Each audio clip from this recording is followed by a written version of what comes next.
Well, it'll be interesting because they both play different brands of football. So if Ocean Grove can't be overawed by the occasion, I think the bigger ground may suit them. Anglesea for me as well. First quarter gets underway. Here's Josh Conway on the AFL Bar and Facebook live stream. Underway, Caldwell in the ruck for Anglesea, one hit out and now with the quick hand. We've got a freaky girly going the Grubbers' way. They drive it to half forward. That was Tom Stephen with the fist over the top from Anglesea. Rounds came in quickly, couldn't gather. Hot footy as you expect early in this elimination final. They work it out by hand, the Grubbers, and they go inside 50 for the first time this afternoon. High footy, bouncing ball, Bellwarine in game 150 sees it over the line safely and out of play. Just interesting to start the game, they've got casting forward. Ocean Grove probably kicking with a small breeze. I would have thought they were casting back, but they're throwing forward. They're trying to solve the 10 line post. So only one Grubber has played finals. Two Grubbers have played finals with College Rawlings and Marchbank. Inside 40-50, Ocean Grove chance there for a little dribble kick. Waters, did it go through? No, touched on the line. So behind is the first score of the afternoon here at One Evans Oval in the elimination final, and it's Ocean Grove on the board. There, one behind. Anglesea yet to score. A minute ticked over in this opening term. What have you picked up early, Rory, in terms of other matchups?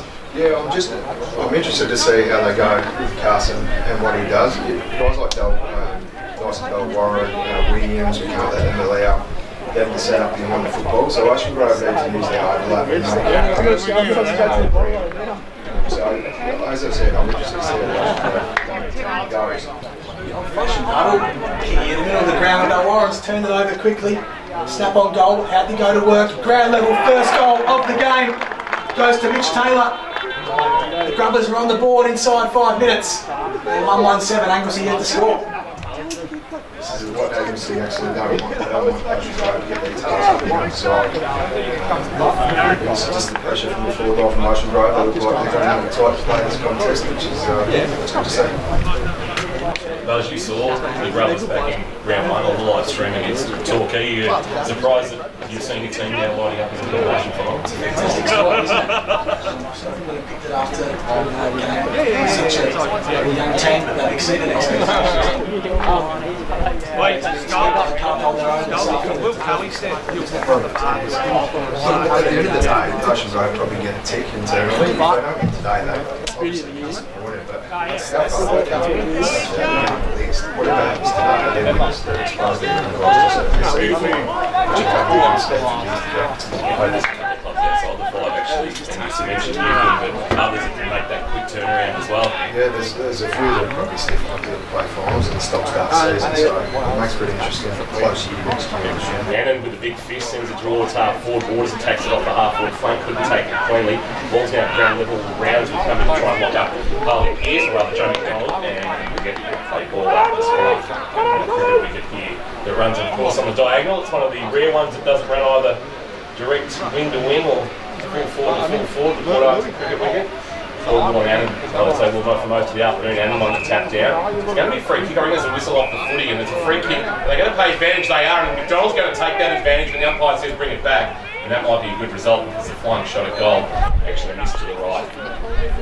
Ocean Grove just needs to be real conscious of Ryan Williams sitting off the back of the stoppages in their front. And they love to feed it back to him. He pays his opponent, sometimes not a lot of respect, and then goes keep chasing. So they need to be wary if they feed back to him. He doesn't get too much of the football. Come back to Tom Waters, who's got that luscious mate of hair that's captured the imagination of Grubber fans since he's arrived at Parkdale. Fletcher Keck's got a good mop of hair. If you just ran past Tommy Waters, Waters sees something inside 450 to Paul Kidd and put it straight on the chest of Dale Curtis. Gone with the long sleeves this afternoon. He'll send it wide looking out there for a marking option. He finds Carson. First disposal of the afternoon on the overlap. Williams with the shaved head this afternoon towards Elliott. Clean game and a room. Play over on the outer side next to the scoreboard, which reads 1-1-7. As Anglesea yet to score, 4.5 minutes gone in term of the elimination final. Again, Williams sitting off the back of the contest and running off the overlap there. Ocean Grove need to engage him somehow. They can't just let him have his own at the back of the contest. They've rolled forward up to him now. Tossed in, Caldwell won it down. Should go the numbers at ground level. Caldwell goes again, brought to ground. which continues. No real clean winners there. The umpire do it all again. So, contested start as you would expect. Elimination final Sunday afternoon here at Port Arlington. One down, Grant pursuing for Anglesea. And again, players converge on another stoppage. Loving the glove work from Hal Kerr. Just the one mid on the left hand. All back in the air end and winning the tap down. Wrapped up in a tackle, we're going nowhere. It's a good take away there from the Grubbers. Free ball come back rather than ball up. I suspect a lot of stoppages today with these blustery conditions. Raws. Yeah, that will be, and as I said, the shape around the contest from Anglesea is very good so far. They've got spares outside the contest. Ocean Grove will pick that up and work out whether they're going to put the news out of the contest or roll forwards up. They're going to make that decision in the coach's box now, I feel. They got the ball forward, the Roos, and it's Carson who's taking a free kick. He was held too long in the tackle. Jennings short, but ignored was Elliott. So Carson goes longer to about 25 out from goal and just hold on the breeze. Annan back with the fight, couldn't complete the mark. Erskine brought it to ground. Ball's bobbling at ground level, diving on it, but not taking it away. So, and now trying to burst his way out of the pack is Clayton Campbell, and we'll get a ball up about 25 metres, make it 30 out from the the Anglesea goal as they attack to the Geelong end or the old showgrounds end here at Port Arlington. They do, and then won it down. Strong tackle from Kerr. Running forward pressure from that man with another stoppage, still directly in front of the Anglesea goal. They yet to score. 6.5 minutes to tick by on the opening turn. Erskine with strength won it down in the ruck. Appeals for a free kick, not heard by the umpire. And once again, another stoppage. The ball still in position A for Anglesea to score. They wouldn't be upset with this, Anglesea, would they? Kicking into the wind. No, I feel their experience is going to come into play with these conditions. So, as I said, Ocean Grove, they've made it obvious that they will have extras in the contest. With Anglesea pulling their players out, they're just going to be mindful they play out of the stoppage. So, Ocean Grove have got their +1 at the contest. They've got to make sure they use their handball to get out of that contest. Otherwise, they're going to be kicking the spare into some players. Great tackle from Annan, won the free kick. Dished it quickly to Rawlings, just the halfback. Rice, he's got some space, he's a good user usually, goes inside 50, Kerr got in the way, Rounds goes back, Sob, Williams runs into trouble, has to kick quickly, goes the wrong way and it's going to fall fortuitously for the Grubbers. Mark taken by Anand, goes inside 50, there's space aplenty, Belwarren did well, got the fist in, comes to ground level, leads wrapped up in a strong waters tackle. Hit coming early from the Grubbers, will have a ball up, 55 out. So we've got the two, both Annans playing out there today, both Kobe and Kai. You can't miss them because they're both 7'12". We've got the ball up just on 50 for Ocean Grove. Quick kick inside 50, went over the head of Patterson, and there's Annan taking the mark. I talked about that height just moments ago, and it's been used to good effect, and Kai has taken the mark. About 25 out, make it 30. Just right of centre, and a chance for the Grubbers second.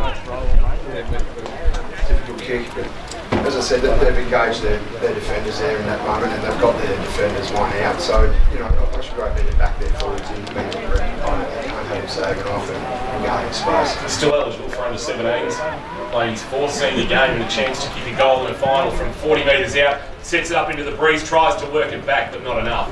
And has missed to the left through 4A behind. And the Roos, the Grubbers now go to 1-2-8. The Anglesea Roos yet to score in this opening term from Port Arlington. It's BFL elimination final action by the AFL Bar on Facebook live stream. Straight's kick was smothered, they still have time to work it out. Schneering stripped of it, ball still at ground level. Great hit early from Ocean Grove, this young side up for the fight. They're out, Grant at the front of the stoppage, just a little fumble. Just halted his momentum, socket, scrubbed forward. Carson lays a strong tackle, still got their hands clear. Numbers of Ocean Grove, Rawlings dances through a couple, does well, and placed on the ground, not raining. Jack, but still did a good job. Harrison at ground level, his handball was smothered. Heat again applied from Ocean Grove. Rounds kicks quickly. Coming back inside 50 pretty quickly from the Grubbers. It will be, sending it in there might be Gummer, kick inside forward 50, well ground level, good pick up, quick snap, not bad, that might be Taylor, is it? Left foot snap was a good finish, it was. Logan Taylor with the goal, and that might be two for him. or was it both tailors and kicked one each? Might actually was Mitch early and now it's Logan. So good start there. 2-2-14. Our Ocean Grove Anglesea yet to score in this opening term and making the most of their opportunity there, Ross. Yeah, well done by the Ocean Grove forwards. They've been outnumbered by Anglesea defenders, but they've been yet to just pause a contest and bring the ball to ground. They're actually getting beaten on the ground a little bit, Anglesea. So well done by the bigger forwards up there at Ocean Grove, outnumbered but still able to make the contest, bring the ball to ground and give their smaller forwards an opportunity, and both goals have gone off the bat. They talked about not being overruled by the situation during the week. Spoke to Pete Davey, the coach, and he said, look, you know, these kids, some of the kids have played in under-19 finals, a lot of them played in that flag a couple of years ago and played in some big games with the massive battle of the bridge this year with a massive crowd as well, and they're showing it that they're not overall. Maybe the lack of crowd might be helping them too. Well, I listened to Pete as I was standing out front of the rooms, and he said, don't do it, you haven't done already.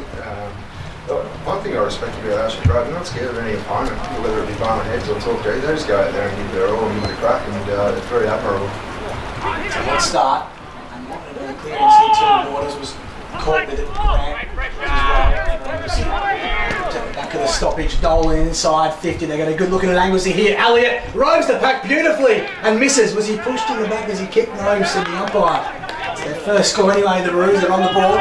2-2-14 to one behind. 11 minutes play. Probably like he was getting that kick there. There was 2 hands straight in the middle of his back.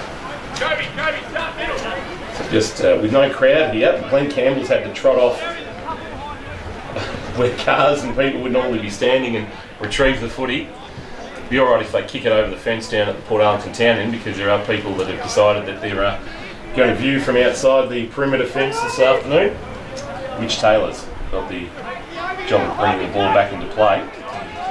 Trots off out of his defensive goal square, brings it broadcast side, looking for a marking option. It's from over the top from the ball, will bring it to ground. Head over the footy, but not taking it away is Reece Hobbs. And we've got a stoppage potentially coming here. I don't think the umpire's going to be able to. The umpires this afternoon, Jack O'Neill, Jared Clark and Josh Brown controlling the action. Last man up, not surprised, Jackson Hughes. Mickey, you're right there. Mickey, you got space. The umpire that pops into the air for Andon and Caldwell again. Andon to head position on the tap down. Hughes to the Ravens. Handball, it's a throw. In fact, the umpire not controlling. Spotted that well actually. It was a good decision for free kick. You take my rules of the tough. Goes in the middle of the ground. There's plenty of space here for Ocean Grove to work into. They've got half-forward. There's Anglesea player down. Can you do something to change gates? Keep an eye on that. Ocean Grove keep going forward with Pickett inside 50 and they get another mark. It's Taylor again. He's on the plane of 50. Does he fancy himself with this blustery breeze? It's Logan variety. Looks like he's flying off the goals. They have to keep from outside 50. Mark is just inside the paint. He'll take his best. It's Tommy Leeds. Taylor from 52 gives it a good ride. He's got every bit of that. Ocean Grove have 3 inside the opening 15 minutes. A hot start from the Baby Grubbers. Great build-up by Ocean Grove. It wasn't pretty, but what I liked about it, they're trying to change lanes with the football and change corridors. If they allow Anglesea, as I said, to set up and they go down the line, that's what Anglesea want. If Ocean Grove can keep changing lanes with the ball and make, I guess, Anglesea defend the whole ground and shift their defence, they'll go a long way to winning this game. Just controlling the ball at the moment. When they get hold of it, they're able to find something that's running Brews off their legs. They're probably giving away kilos and stoppages. That's why they probably prefer to have the +1 out of the contest. But they're actually out muscling and they're getting their hands first in the football. So what will be the response from the Brews? They trail by 19, and again winning the tap down. Taking his Pickett, his chicken wing, a good tackle by Hughes and going nowhere. And we'll get the ball up, kind of Pickett back into the side. Missed the Drysdale. And now there's a bit going off the ball, a bit of push and shove, and the umpire just says throw in the air. So that's what happens. Caldwell wins the tap down. So coming off the wing, has got his head over the footy and he's wrapped up. There's a bit of push and shove, Luke Brown's involved. We'll never take a backward step, the Bell Park Dragon. We'll get a tertiary ball up in the middle of one Evans over. Corbell winning the tap down this time. Ball ricochets back to Emmons, who socketed it off the ground. Head over the ball and jamming on the boot, getting forward with Pearce. It rolls towards half forward for the Grubbers. We're out the front of the pack. A chance to pick it up there for Donegan. He couldn't take it cleanly. And that opens the door for the Roos to try and get it away. Chris Kennedy under pressure firing a handball back. It's going to be a free kick. I reckon it might be holding the footy, Buzz. Just noticed Carson sitting behind the ball on his own. Inside 50 again, Ocean Grove. Ward got two hands to it, couldn't mark. Rounds lost the footy. Buse caught by two. Play on, says the umpire. Big contest here. Kennedy went to work. Williams just kicks hurriedly. It'll be going back inside 50. Ocean Grove set up well behind the footy, as Nico mentioned. They pump it in now to the hot spot. Carson's there, got position A. Climbs high, couldn't mark. As an umpire paid, I think he might have paid the mark at the end. To Dale Carson. That's what Ocean Grove do not want to allow. They don't want to air the footy out to Carson as a +1 because they'll just have catch after catch. They continue to lower their eyes and use the hit-up players. Underground kick by Swain. Now the ball out towards the outer wing for Anglesea. Little soccer off the ground by Elliott. Erskine head over the footy. Couldn't get a handball release. Good pressure. It's going to be a free kick though, and it's going to come back to Ocean Grove, and it might be for holding the footy. And it'll be taken there by Hobbs. Hobbs just a neat little kick over the top on the outer wing. They look to attack now through Campbell. Campbell sends it long. That's a poor kick, and once again Carson behind the footy will just chew that up. He took on the man on the mark, had to spin out of trouble, went short with the kick, went looking for Buse, who couldn't complete the mark on hands and knees. That might be a free kick for too high. There might be the man who's been causing all the damage. That Taylor once again. He gives a handball off. It's from Logan to Mitch. Mitch bangs it long. It's a long ball. He's missed to the right. Gee, there's a sign of the breeze going towards the Port Arlington town end in this opening quarter, and that kick coming in from Mitch Taylor, which is missed to the right, through from behind, and I've got that as 3-3-21 now. Ocean Grove. Anglesea, one behind the margin, 20 points in the opening term of this elimination final of 2021. Good start. Go ahead, Rory. Ocean Grove need to be wary of where their +1 is, so their spare player is maybe at the contest, but they need to make a decision whether their +1 can have an impact, or are they going to let Carson sit there on his own. Swain's kick was intercepted out, so Hobbs goes inside 50. This comes. Williams is there for Anglesea. Players converge. There's plenty of numbers around it. Gee, that's a high tackle, and they'll have a shot from directly in front. Ocean Grove for goal number 4. Bring us like Taylor again, Buzz. You're right, Kenny. If I was coaching Ocean Grove, I'd probably pull my spare player out on the 45 at the 50, so Carson can see him out the corner of his eye and try and seduce Carson to come away from the goal square. For his third goal in the opening term. Unbelievable start from Ocean Grove and Logan Taylor. In he comes. Just pushed it to the right hand side and remain 2 goals, 1. That's his name. Got to make him hurt with those opportunities, Rory, because the Roos are going to have the bruise in the second quarter. Exactly, and no doubt they'll throw Carson and Erskine down there, so they're going to have their hands full with the wind. So yeah, they've got to know they're getting their opportunities though, and that's a positive. Ryan Williams had to jump the fence, go and find the footy. Now he bursts away from his defensive goal square, has it bounce into the right forward pocket, a stuttering run but a short kick that is okay, and finds Tommy Stephen marking just outside defensive 50 at right half back. They haven't controlled the footy at any stage in this opening term. Stephen, and he just kicks it under the man on the mark, and the man coming towards him. That might have been Mitch Taylor. In fact, it was James Patterson who knocked it out of bounds, and will get a boundary throwing at left half forward. All over them at the moment. The Grubbers kicking the aid of a breeze. It probably has 3 or 4 goals attached to it, to be honest. Need to make the most of these opportunities. Boundary throwing. It favours Corbell out the back. Try to win the tap down. Rawlings couldn't take it. Oh, Leskin, big hit on Taylor. Put him on his Tijuana. It was all fair. It was all shoulder. There'll be no issue with that, but it was a good hit from Erskine. But the Grubbers, they get back to their feet. Rawlings kick partially smothered. Rounds trying to don't argue, trying to get a kick away, head over the footy, but unable to take it away with Jack Elliott. They're fighting hard here, Ocean Grove, to block the footy at half forward, and they've done that successfully. They're going to get a stoppage, I suspect. Umpire is hovering. He says, give it to me, right at the point of the square, at left half forward. As you said, Rory, they are giving up kilograms and size for most of these kids, but gee, they're not shirking the contest. They don't take it backwards, they're Taylor caught in a strong tackle from Rounds, who just shoved him into the turf, all fair. So, just upping the ante here, trying to match the heat that Ocean Grove have brought in this opening 19.5 minutes. elimination final, another stoppage. So what you can't see when you're watching it on your screens is Carson standing behind the football, and your goal scorer is a +1. Ocean+Grove have theirs back, standing at centre half back. And that's what the decision the coaches need to make. We've rolled 2 back by the looks of it, Ross. Yeah, it may be a winger that's rolled around. I'm not sure where it's come from. It's hard when you stand in the letterbox. Campbell to spare for Ocean+Grove at the other end of the ground. He numbers through this sob. Strong tackle. Ball wrestled clear waters. Just hurries one forward. Williams. Calm head just wobbles it. No, there's not much ahead. Taylor, a little fumble. Elliott will look to apply some heat, but Taylor still gets it inside 50. It's a wobbling, juggling ball. Patterson not paid the mark. Plays on. Kicks from 40. And he's just pushed to the right-hand side. Another behind. The Brothers. We just had to calm his nerves there. If the mark was paid, just go back and kick the goal. They just sort of look like they're rushing a little bit Ocean+Grove. They just need to slow the ball down. You don't always have to go fast, especially in the conditions. Time in their front half is fine. And just settle it down a bit and make sure they're getting their goals. Now they kick 3-5. Obviously, they'd prefer the 5-3. Into time on in this opening term. Williams with kicking duties for the Roos. It's under the chest of Darcy Elliott, who is marked. Elliott came off to Williams and cruised by from full back, sends it into the middle of Ron Evans Oval. Erskine worked his way to the front, complete the mark.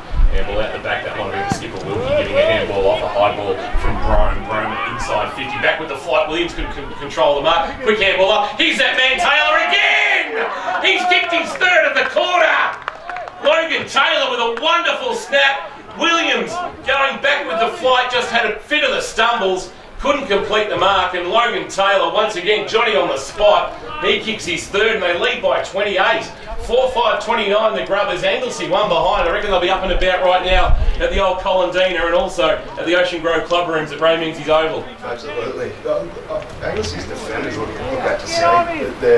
They're guarding space, they're not manning up on their players, so they're not really having an impact. They need to make a decision, I either man up or I get over and help and be that +1. But at the moment, they're just guarding grass and not having an impact.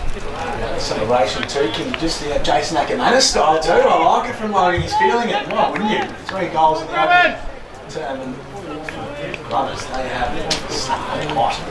Still won't beat Jack Mullen on Anzac Day. Prison Joseph Shame there's no crowd here. turning to the South Barwon fans. We can see some crowds back at the pretty soon. Corbell over the top for Anglesea. Dumped in, strong tackle. Sorry, Beers, excuse me. 4-1. So 2.5 minutes gone in the opening term. Corbell stripped of it. Really strong tackle, big body down the footy. Rory, from Anglesea point of view, what do they need to try to get back into this contest? Well, I'd be interested to see how Ocean+Grove goes against that sort of breeze next quarter. Anglesea haven't been able to get the ball from one end to the other without turning it over, so it may be the conditions, so it'll be interesting to see how Ocean+Grove goes. Quickly, the numbers with Ocean+Grove yet again. Wilkie was ducked in a strong tackle. A sling tackle he has. It's like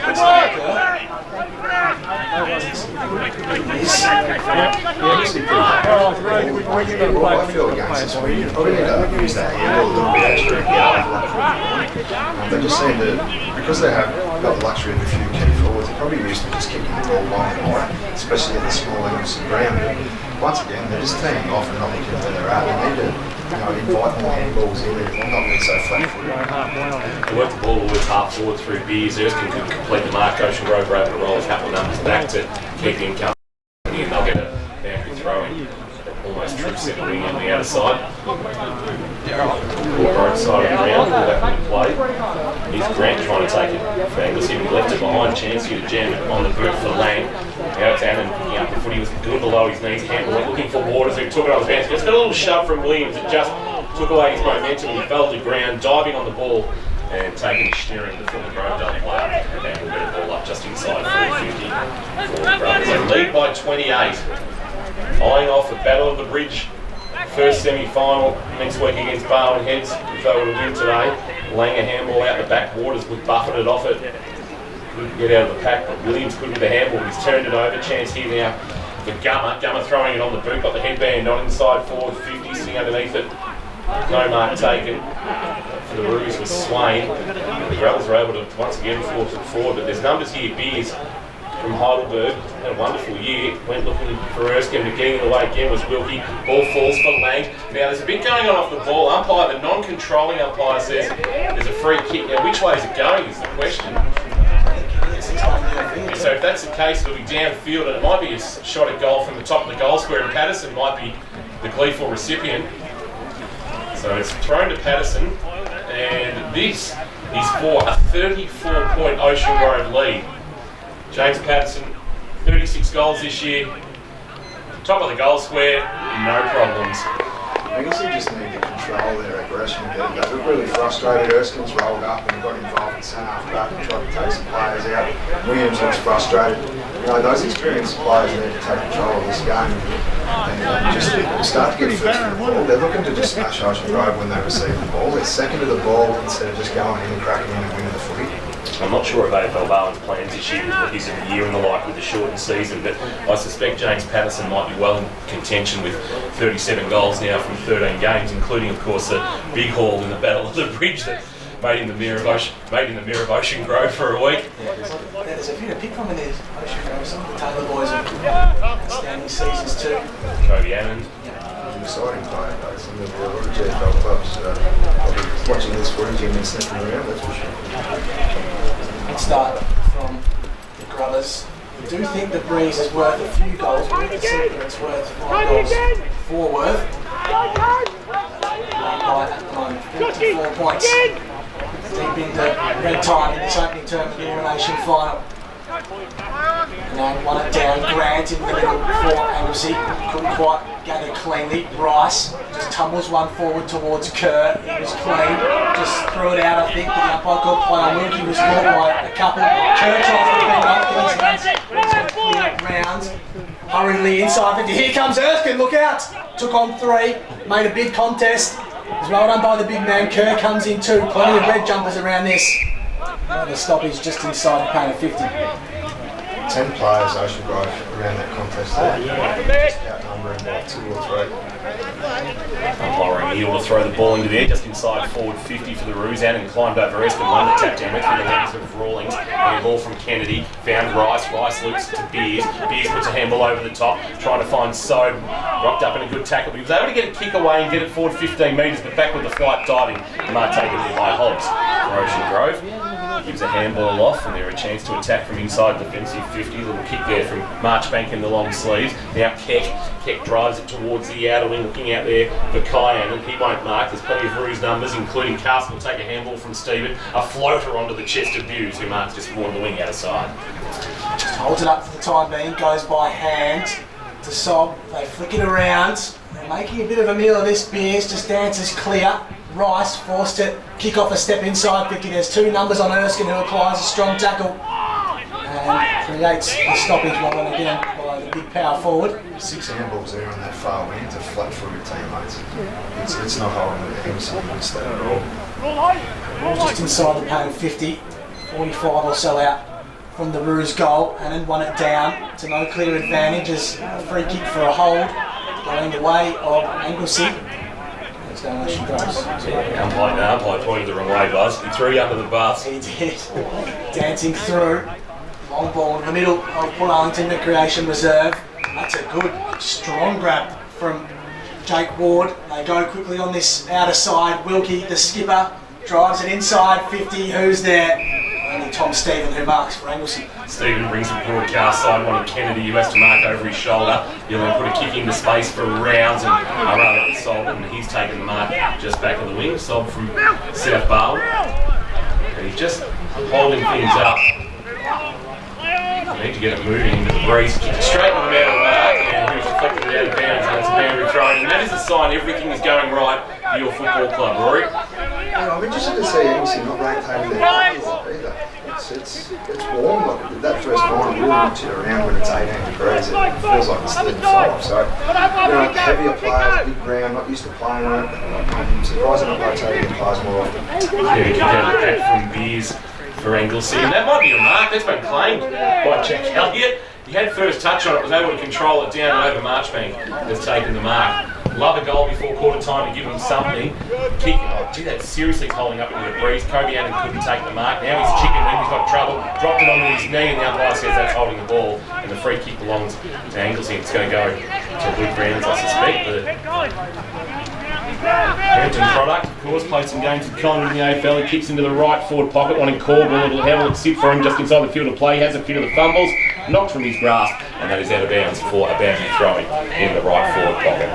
So nearly 30 minutes gone. It's very rare, Buzz, that we get an elimination final in the Bellarine where the sun doesn't shine, but usually not as windy. No. I woke up this morning and did think immediately it was a nice little footy, black breezes, very blustery down here at Port Arlington. Erskine won it down to no advantage. I work it out, flick it out by hand, just air swing came. They've got the numbers at ground level as Rory Nickel said, but Sol picked up cleanly for Anglesea. Kicks it to no great advantage. Erskine taps it down to Rounds. Can he produce some magic? Luke Rounds on the quarter time siren? Yes he can! They're on the board, their first goal of the elimination final comes the way of Luke Rounds. 1-1-7 Anglesea, Ocean+Grove, 5-5, 35. Probably just the wrong decision there from the Ocean+Grove young player. He had space around him and he just tried to sock the ball off the ground and missed it. Better decision just to pick that ball up and head off the handball. If they do get tackled from there, they can force a stop. Just don't want to give them up. They're going to have the breeze in the next quarter, some momentum going into the break though, do you? Yeah, you don't want to give up that last goal. He's actually sniffing a bit of confidence. So that's the one they desperately needed. And they get their first of the afternoon, no doubt. It's obviously great watching this afternoon. I know Christian Robertson, the 2008 Ash medalist, will be watching on very closely this afternoon. He's very disappointed he wasn't asked to be in your seat actually there this afternoon. He did fire a tweet to me when we did reveal we were calling the game and wanted to know why he didn't get the phone call. He would have been too biased. I didn't suggest his old man Dave would have been a better option. He's sitting downstairs actually. Great man Dave, great man of local football. So umpire will toss it into the air and Aaron's winning the tackle. This time it's Jacob Nolan. He's trying to get away, and that's going to be holding the bots. Quite a two-man tackle laid there on Lewis Beers, was going nowhere. And for a kick belongs with the Grubbers. Keck receives a handball from McDonald. It's now out wide Marchbank. A high kick towards right half forward, and Carlson coming up, can't complete the mark in front of Kyan. Talk about a little bit of difference in experience. 37-year-old Dale Carson against 17-year-old Kyan. Dale Carson, who has done it all in football, against a kid that we hope will, with that size, come on and play either some great footy for Ocean+Grove, or I suspect maybe at a higher level than that size.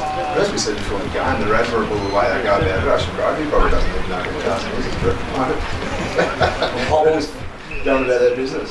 Mike forward leads to the intercept mark for Anglesea. I reckon Carso would have been on Melbourne's list and Kyan wasn't anymore. Could be there. Yes. So leads. This is Sam. The long sleeves. Goes to half back. Great penetration in the kick, and it's chopped off again. They'll drive it back inside 50. Long and strong towards Patterson. No mark taken. Falls to the back. Can they wrestle one on the quarter time side? And they can. Great goal. I'm really impressed by the young Ocean+Grove players aerially. That's where normally Anglesea take control of the game, but they're just continuing to bring that ball to the ground, and they're very aggressive in the air, whether it be against two Anglesea players or one. They're just constantly bringing that ball to the ground and giving their smaller younger players an opportunity to shots. Heavy was a skill from Kyan, and there is a big bloke, just be able to get the arms up above the head and then a little handball out to Harley Pearce. Yeah, they're just they bring each other into the game, Ocean+Grove, don't they? They're not sort of relying on any one player to win the game for them. They just bring each other into the game. They've got a good culture by the sound of it. They look like a close unit, and it's showing. Quarter's gone 33 and a half minutes. The timekeepers are next to us, so I'm sure that they haven't gone to sleep. Maybe just, Buzz, if you could just check to see. I'm just knocking. See if they're still with us. It has been a long quarter. It has been some stoppages and of course 7 goals as well, but we are tracking towards 34 minutes gone in this opening term. So the work the Roos did to get one back has been cancelled out by that late one. Umpire tosses it up and Annan goes to ground against Nolan. It's not forward into the path of now running onto it is Pearce. He couldn't take it. He's now got pressure coming from Schneeringen. You'll see that bounce for a boundary throw out right half forward. So that boundary umpire on the southern side of the ground, being kept very busy. It's interesting you say that, because they were 28 points down after that kick that goal. And you probably would have been happy to take that in a quarter time. Maybe should have dropped numbers back just to continue that, being 32 minutes a quarter. I would have been happy to take that in a quarter time, but they've allowed Ocean Grove another one. So the ball's got to half back for Anglesea, trying to burst his way through his knees. That's a good tackle from Will Brome at the point of the square at right half forward for the Grubs. We'll get another ball up. 41 playing 7. The winner to progress to a first semi-final, and the loser seen 2022, guys. That's it. Tossed up. Just to the back of the centre square. The forward. Which team is supporting this afternoon. It's first there for Anglesea. It comes clear again. Ocean Grove inside 50 and the mark taken. And they'll have another shot on goal. The goal number 7. And it's Ward who's taken the mark. 45 out. Again, terrific build-up, change lanes with the footy. They're going to their teammates on forward 45, which makes them engage their opponent. They can't allow Anglesea sitting behind the football. If they continue with the 45 and change the lanes, Anglesea will stand in space. The right-hand side. His first score of the afternoon, extending margin 6-6-42. Anglesea 1-17. So ball going over the fence probably hasn't helped us with the time either in this opening terms. We've now gone nearly 36 minutes of this first quarter.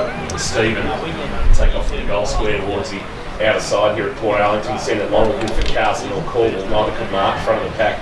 Pickett, little kick went about 5 metres.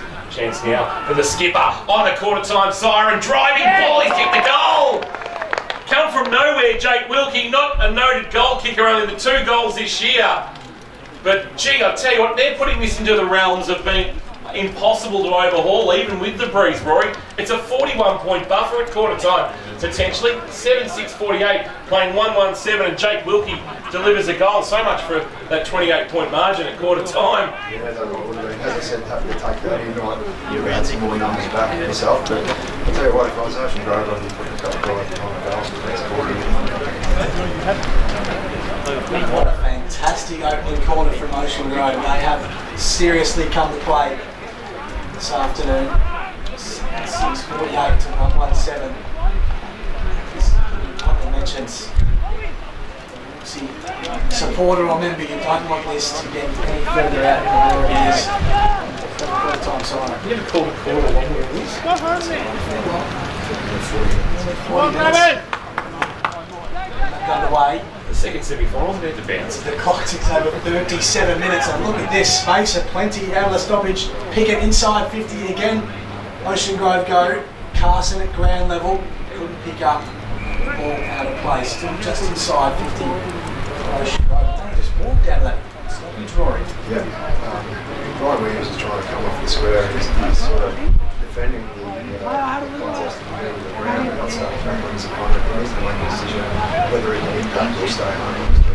Andrew Throw is allowed to hit the ground and end up in the hands of Donegan. He's quick kick inside forward 50. Here again is Taylor at the front of the pack. Quick high scout, won't have the carry, and it's marked. The goal square, Warren has got 40 yards. Square is maintain possession. Check it around. Just lock up the clock. They have, and ball is not coming out of a contest, but a push and shove.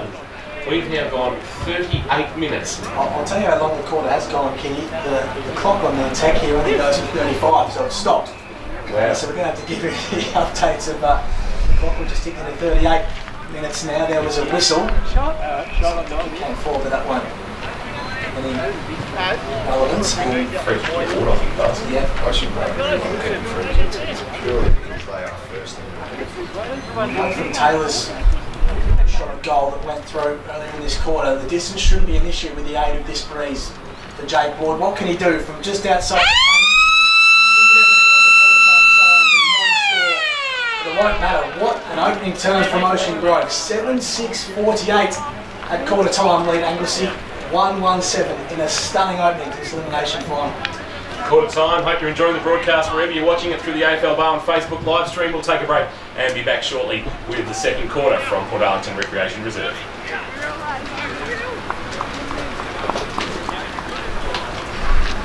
We're off. Beauty. I'm going to find out 26. Yeah. Who's wearing 26 for the Rubbers? Yeah, I wasn't quite expecting that to go over 35 minutes. No, I'm like, They'll set up this new scoring system, and I think it's obviously 35, so... oh, mate, quarters don't usually go beyond 35, so it's really cool. Are we able to mute ourselves during the call? Is that just that one there? Yeah, just that one. Grab a bite, take a buzz if you want. Yeah, I might, mate.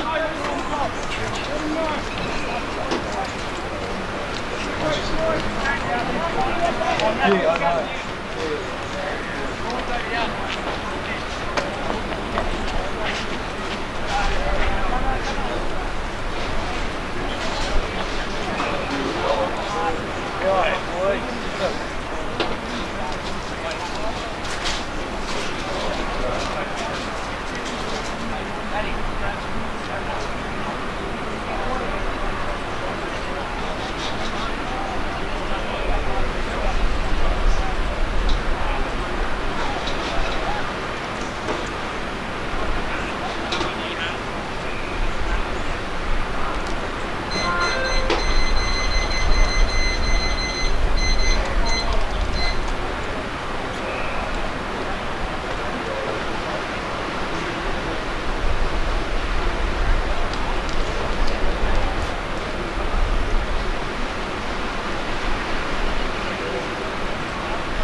Very interesting quarter.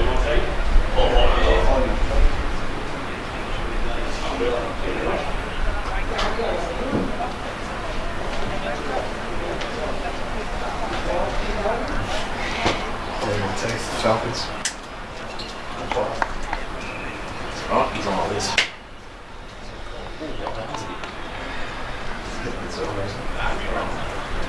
As long as I don't hear any other side effect, I'll hope that's all right.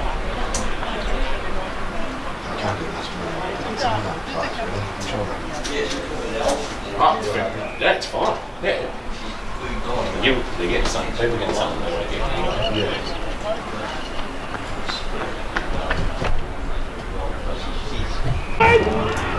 It hasn't been Ocean Grove's way to defend the game, but they have got one. Looks like Fletcher Keck just starting by himself. Square as opposed to being against his opponent on the wing, so we'll keep an eye on that and see how that unfolds. Here's the second quarter and Josh Conway on AFL Barwon. Obviously need a quick start and they get the early running. They go inside 50. Taylor was caught in a strong tackle from Nolan at centre half forward, but they immediate stoppage. That creates a loop around football was a +1. Right back there. Really dangerous ball in hand, it can run. Justin headman after that strong Jake Nolan tackle. The ball comes out, Beers from just inside 50, forced to kick quickly and he'll get a free kick, really. He'll go downfield. He will. Of course he will. Jack Elliott brought us. Yeah. Well, it's a matter of who you that They'll be back at the club. Jordan Erskine will find a way to try and make it that it's It's his. like any good, he's picked up the footy, Kingy, very quickly, and I think it will be. Jump that fence pretty Yeah, quick. he did. They haven't seen him move that quick in 5 years. No, he's the umpire's told him to give it back to Jack Elliott, so let's get that short goal, and Elliott will have an opportunity from a tight angle. It was his second. Yeah. From East Jamal man, of course, Johnny, how are you? this season. Here comes Jack Elliott, 30 out. Pushed it to the right hand side, looking for a minor score, 1-2-8. Obviously plays 7-6, 48 in his second time. 40 points the margin.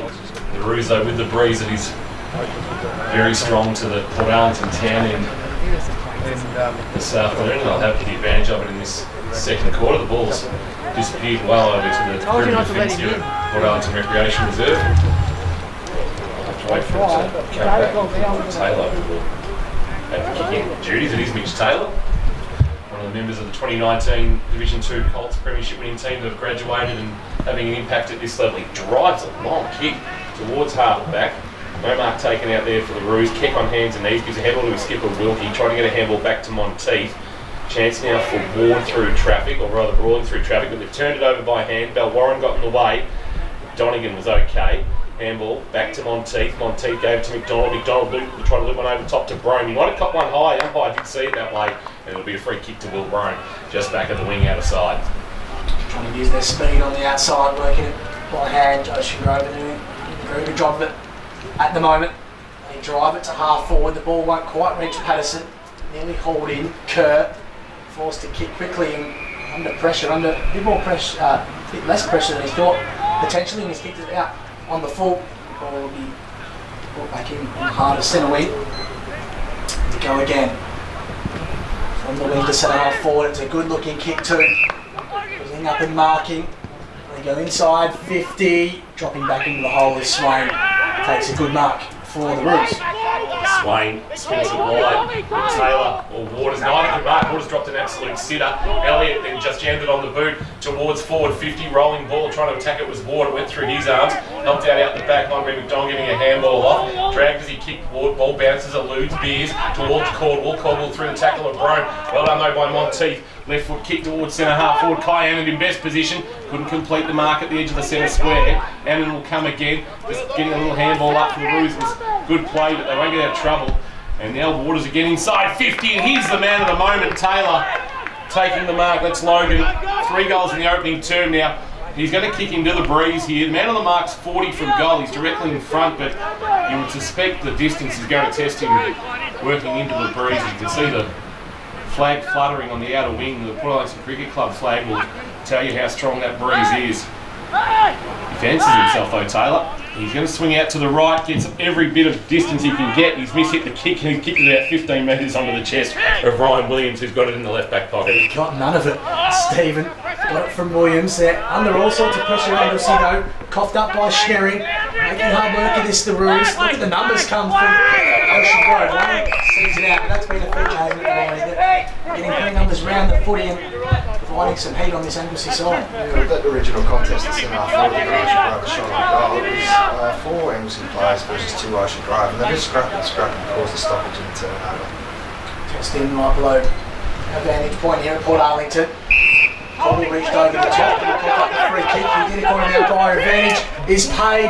Rawlings streams inside 50. Can he work it back? Doesn't quite have the journey. Harrison fisting it through for a rush behind. Just scoring on with 7-7-49 for the Grubbers. Anglesea 1-2-8. 5 minutes gone in this second term. Looks like Kerr with the kicking duties for the Roos. Knows this ground well, Dale Kerr. He's taken a few wickets on here for Anglesea, both against Port Arlington and also in the PCA finals. I'll be looking forward to getting the 2-piece in his hands come the start of the table with the green and whites. Chance though now for Ocean+Grove for a goal from half-back. Oh, that's a line of 50 against Ryan Williams. And the umpire very quickly indicating Ryan Williams had given up 50. And that will be Jake Rawlings being marched. Just too slow on the turnover, Anglesea there. So, got to react. Man up, grab a player. So, what takes Williams to just inside 450? That's a little bit further than that. Yeah, it'll be about 40 out from goal, so a similar spot to where Taylor only moments ago had a shot and shanked the kick pretty badly. She didn't Shane probably just mishit it more than anything. Not confident, is he, Kenny? No. Nothing presenting to him. He might be just best to set it to the top of the goal square and give Patterson or Annan a chance to run and jump at it. Even if he kicks it wide, they don't want a long point. You'd rather get the ball out of bounds and get a stoppage in the front half. They don't want Anglesea marking the ball or a long point. It gives them an opportunity to go forward. He runs very close to the man on the mark. It's a driving ball. He actually hit it really well. It carried the fence comfortably, but he has pushed it to the right, Rory, and you're right, that long point probably not the result that they wanted there. But gee, into the breeze at the moment. They are still controlling the contest. And behind for Rawlings, the margin is 42 points, 7 goals exactly, 7-8-50. And Anglesea 1-2-8 in this second quarter of play in the BFNL Elimination Final of 2021. Kerr to bring it in for the Roosters. Has to wait for his own teammate Nick Swain to jump back over the fence, who retrieved the footy for him. Kerr drives it. It's a thumping kick. Carries a long way with the breeze, only as far as Mitch Taylor and Ocean Grove will drive it. Back in. Look at the numbers here for them. They've got numbers of plenty inside 50. Oh, the kick was poor. Well done by BellarineFL. Forced the smother. Handball over the top to Rice in some space. Just kicks a burner along the grass. It's no good for Dale Carson. Ball out of play, just forward of centre wing for Anglesea. For those just joining us earlier today in the BFNL Elimination Final reserve grade competition, Mottawarri advancing to next week's first semi-final against Drysdale after a win over Geelong Ammo's Buzz. She was tossed in. Annan been terrific in the ruck early, hasn't he? Against Ash Corbell. Well done by Lang, showed some clean hands. Kick to half forward, Swain wrestles with his man and sees the ball out at Bexley grounds. In the race to the line, we'll have another throw in, about 55 or so around from the Ocean Grove goal. Just not making any inroads, are they? Haven't even looked like scoring Anglesea. Or making the play, and Corbell winning the tap this time. There's an Anglesea play that was beset upon too, bringing him to ground. It might have been Beers with that great mop of hair that he's got. That would be more suited somewhere down at Wiki Pop on a longboard, I would have thought. Grounds, tracking it towards the outer wing, rolling ball, not taken by McDonald. Chance now for the skipper Wilkie, was able to release a handball and they're out here. Lang throws it on the left boot, inside forward 50. Kyan! Oh, good stretch and take. Was able to clutch it on the second attempt and have it long enough for the umpire to pay the mark. Once again, you'd suspect distance, even with the man on the mark 40 out from goal, would be a test. There's not much of him, Kyan. He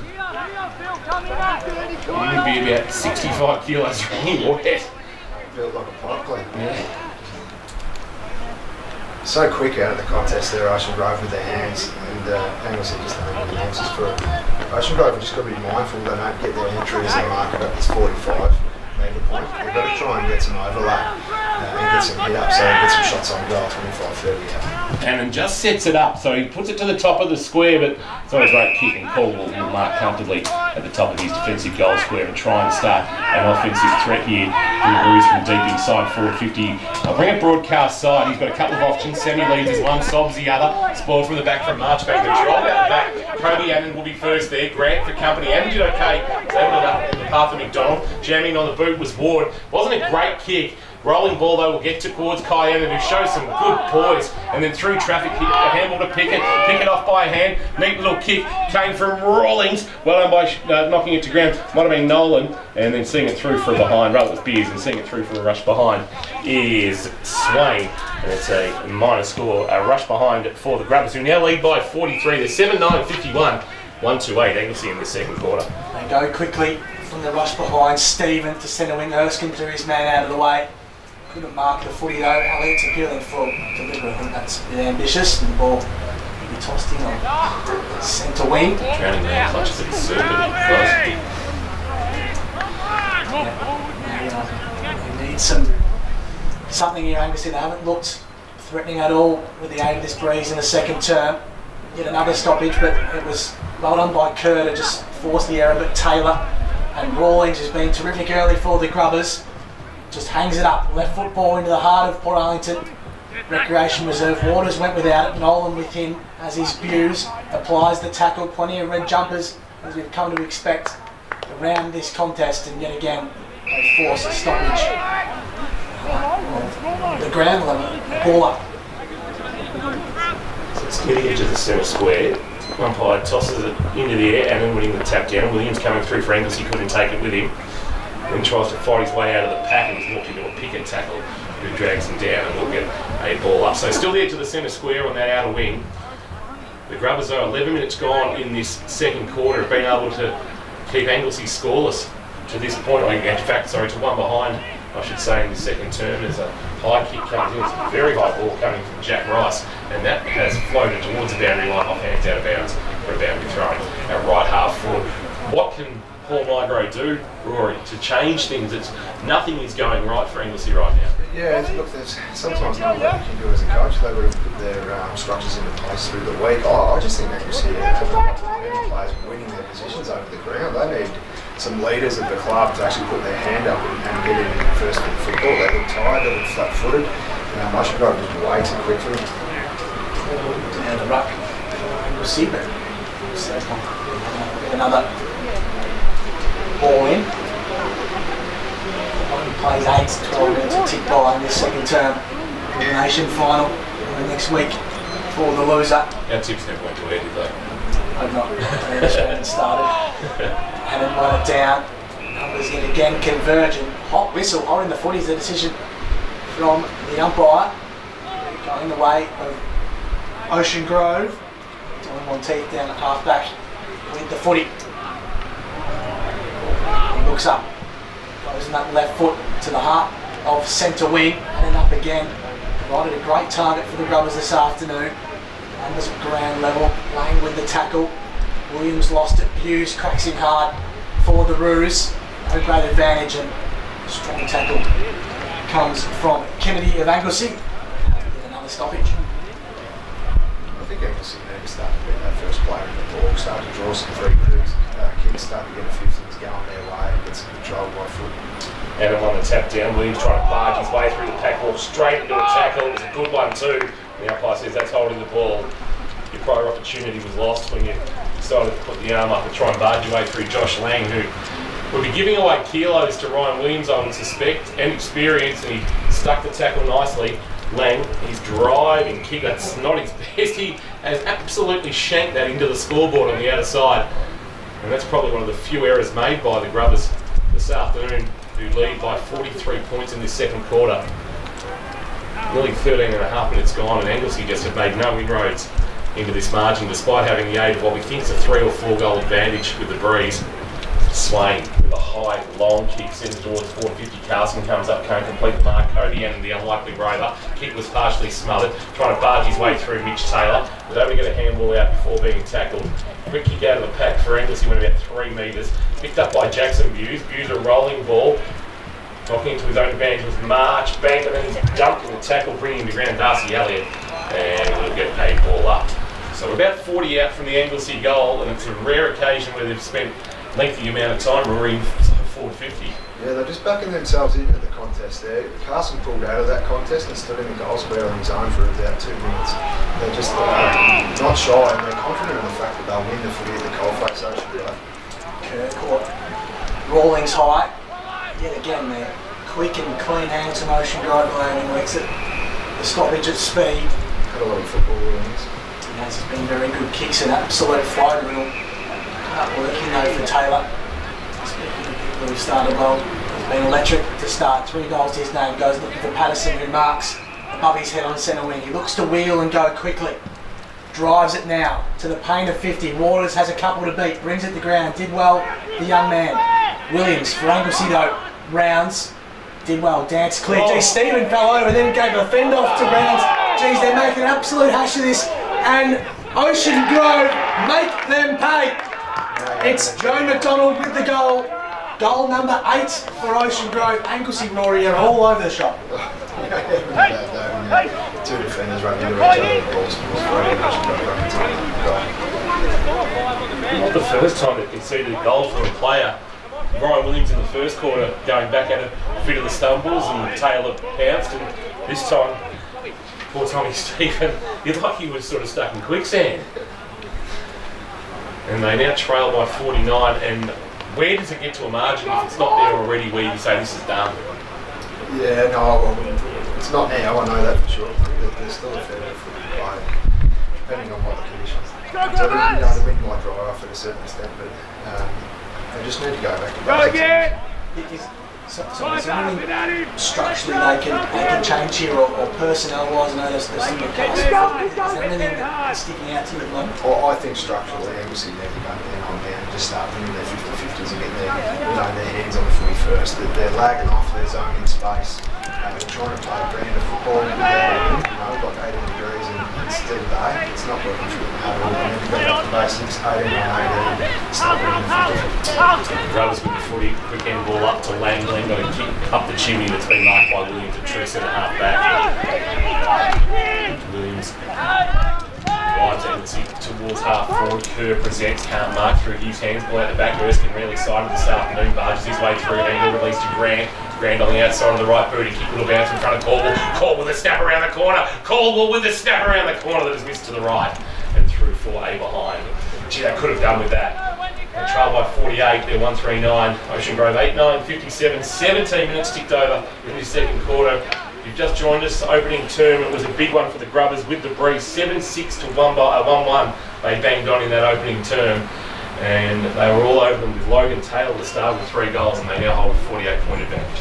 This is brother Mitch bringing it in for Ocean Grove. Wasn't his best kick, views at ground level for the Roos. Wilkie kicks hurriedly, did a good job this year, but just kicks to touch, as they say. Rugby, and again they throw in a good some yardage and getting a reset for his side. Just going to tell him that because McKinney was across this afternoon. Tossed in. There should be a big throng of cars over there too, on the circumstances. You can see some people sometime soon. Ball's scrapping at ground level. Pearce just trying to soccer it forward. His handball cleared just. It falls to Grant of Anglesea though, and he goes inside 50 for the Roos, looking for Erskine. Why wouldn't you? And he gathers cleanly. Can he dribble it home? Jordan Erskine, he can. It's a second for Anglesea. The first for Jordan Erskine. That's twice. Ocean Grove opted to kick off the ground, and Anglesea scored goals for them. You just need to bend over and pick up the footy. If you can't fire off the handball, embrace the tackle, hold it in, you've had no bother opportunity to get a stoppage.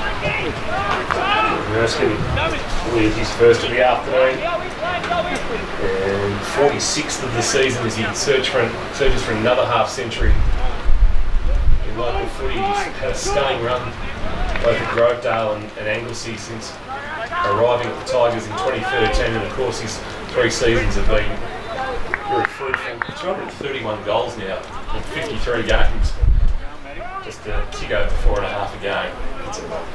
Just can't get that elusive final and get the right grand final.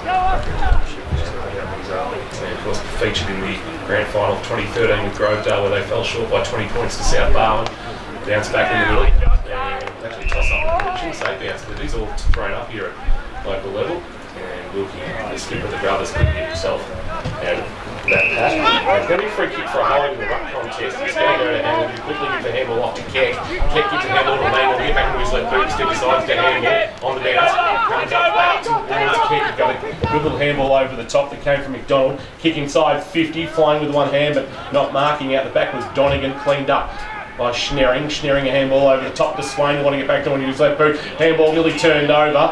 Coming through is Bell Warren, or was it Nolan? It was Bell Warren. Now trying to barge his way through. Is that Patterson has gone back? Patterson gone forward, and there's a quick snap from Donegan going across the face of goal and through for A behind. Disappointed with Caldwell there. He's behind the ruckman. He's got 2 hands around his waist. He's given away that free kick, and not only that, he stood there and argued it instead of making an effort to get back and help his defenders. I'm surprised they haven't tried using the ruck, just use his leap and mobility. Well, that's where he won his best and fairest. He's really hard to match up on because he gets around the ground so well, and he's very competitive. That's down. Rounds to bring it in for Anglesea. It's a thumping kick too towards Grant. Did well, brought it to ground. He was the smallest man in the contest, but did well by Grant. There's not much up ahead for him. His handball was to no one in particular. He butters up his own work. I was kick-style handball himself. He used to do that back in the day, Kitty. Just dance around one hand from the legs. I think some GFL players might have started that since the TAC stats tracker came to play, surely. Little loops over the top of yourself. Brought back in, just forward centre wing for Anglesea, and then won it down, being terrific Taylor to Mitch. Goes by hand, just looped it over the top. Strong tackle, was it a high slip up? So the non-officiating umpire has paid it. Didn't pick it up. So it'll be a free kick going the way of the Grubbers. I will say one thing, this game has been well umpired. Has been a kick. Isn't their best and chopped off by Darcy Elliott. Is it Rounds? Similar to those two. Might be Rounds, in fact. At halfback, or BellarineFL. They all look alike. Towards Erskine, who was up early. Good grab Oh, this is his distance. by the big man, and he will have the distance. No worries about it, just a matter of accuracy. He'll kick this to somewhere where the carnival is over Christmas time, down on the foreshore if he gets onto it. I think that's his first mark. If you had said that, he won 20 minutes in the second quarter, and Erskine's just taking his first mark. He's surprised.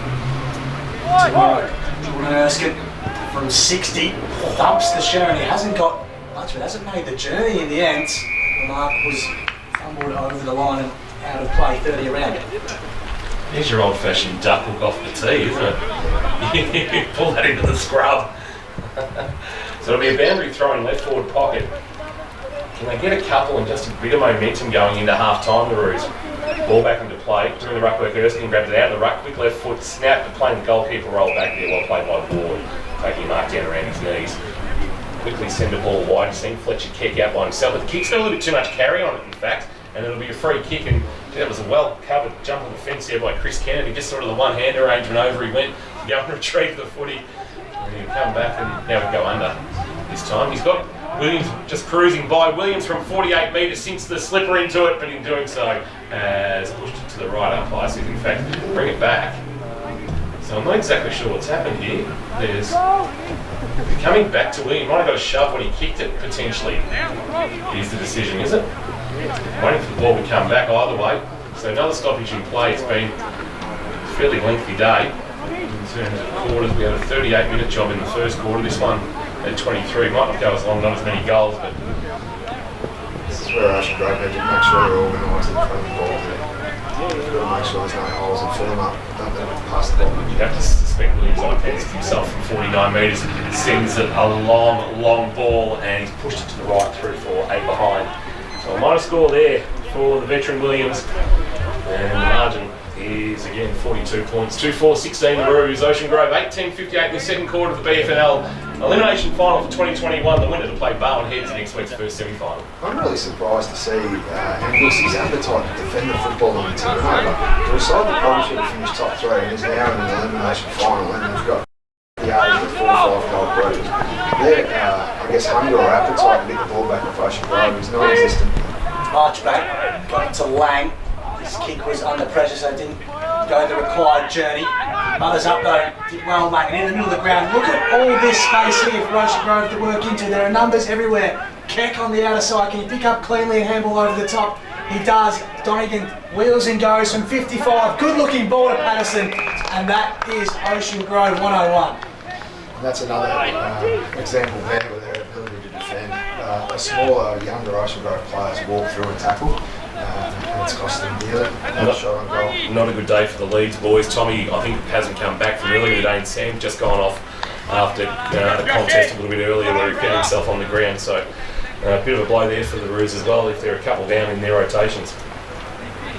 Ideal for them. Patterson, line up for his second. He'll kick from 45 or so. Slide angle, and he comes, hangs it up, and he's kicked it. That's a great goal. A couple against the breeze for Ocean+Grove, and they just continue to get better and better, Rory. Once again, changing lanes with the football, so they've turned it over on this far on the covering side. Transition the footy to the far side, and they're not allowing Anglesea to set up the ball. They're engaging their defenders and forcing them to come out of the forward 50. It's nearly done. I know you're a coach, and you're always you know until you get the Lee Matthews goals and minutes remaining, you're still alive. But yeah, look, Anglesea don't look like it at all, do they? As I said, their appetite to defend and get the footy off Ocean+Grove is non-existent. That's the turnover. I see so many Anglesea Jones just walking. That's got to be a free kick for Anthony. He's back in the middle. He's being held by the arm and come back. And he take the advantage of the umpire, so send it back from whence it came, and that'll be back to Luke Rounds in his first season at the Roos, former Bell Park star. Probably something not doing is throwing guys like Williams and Rounds on the footy. They've got experience, they're good players, they've got good skill. Oh, Carson on the lead, sorry, Rory. He just sat it into the right spot, Luke Rounds, all his experience with the kick, and he said to Dale Carson, I'm going to kick it here and you're going to run onto it and take it on your chest, and that's exactly what he did. And Rounds hasn't had a lot of football, and that's the kind of players you want with the ball in hand for Anglesea. And they're the guys that need to stand up and get the Anglesea team going. Dale Carson, playing his 53rd game for the Roos, has kicked 88 goals in blue and white and starts it out to the right. It won't have the carry or work its way back. It's off the hands of the Pat Kobianen getting back to help it through for a rush behind. And the margin is 47. 2-5-17 playing 9-10-64, and a shout out to AFL Barwon Commissioner Ian McTaggart, who's watching the live stream from sunny Noosa. Very good. Tough life for some. Yeah, absolutely. I feel like that. Well, once again, that's 3 scoring shots in a row that have been well outside 50 metres. Yeah, not much structure to their entries. They're just blazing away and hoping to nick. Beers swoops it in, intercepts for Anglesea, who'll drive it back inside 50.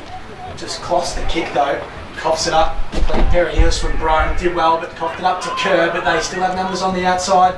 Do the Grubbers, Pearce to half forward, Patterson and his bootlaces ran out of room.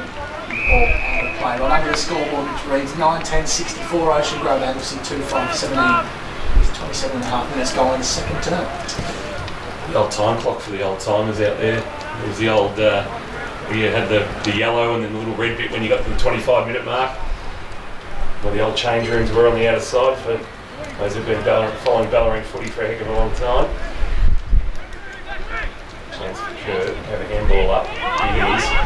It is Rice, Rounds. Sounds like my Orphan. Now a left foot kick to the wing. Bouncing ball, Erskine will take it and try and turn his man inside out. He couldn't get out of the middle tackle, and he had some help as well. And the help was good too, it came from Hobbs, and it opens the door now for the Grubbers. Oh, tucking it under the arm, that was confidence from McDonald there, and now Erskine with a push and shove with Annan, and I tell you, these young Grubbers, they're not taking a backward step, are they? Tom Ness wanting to get involved, push and shove now with Sob. Erskine made McDonald down that little cop-up. Really getting frustrated. So we'll get a boundary throw in true centre wing. Ball back into play. And putting the tap down, he's been good today to Erskine. The roving handle off to Beers. Beers under pressure, just jams it on the boot. Brought about 30 metres for his team. And it's now out of bounds and a boundary throw at the half forward. 29 minutes almost ticked over in this second quarter of the BFNL elimination final. 1964 Ocean Grove, Anglesea 2-5-17. Tom King, Rory Nickel bringing the action. The next voice you'll hear is Josh Conway. Brought in just outside 50 for Anglesea. Ideally, they would love a goal here. Just before half time. Hughes dances through. I think he ended up missing his boot. Coughed up. Rawlings been terrific for Ocean Grove this afternoon. The experienced head just tumbles one forward.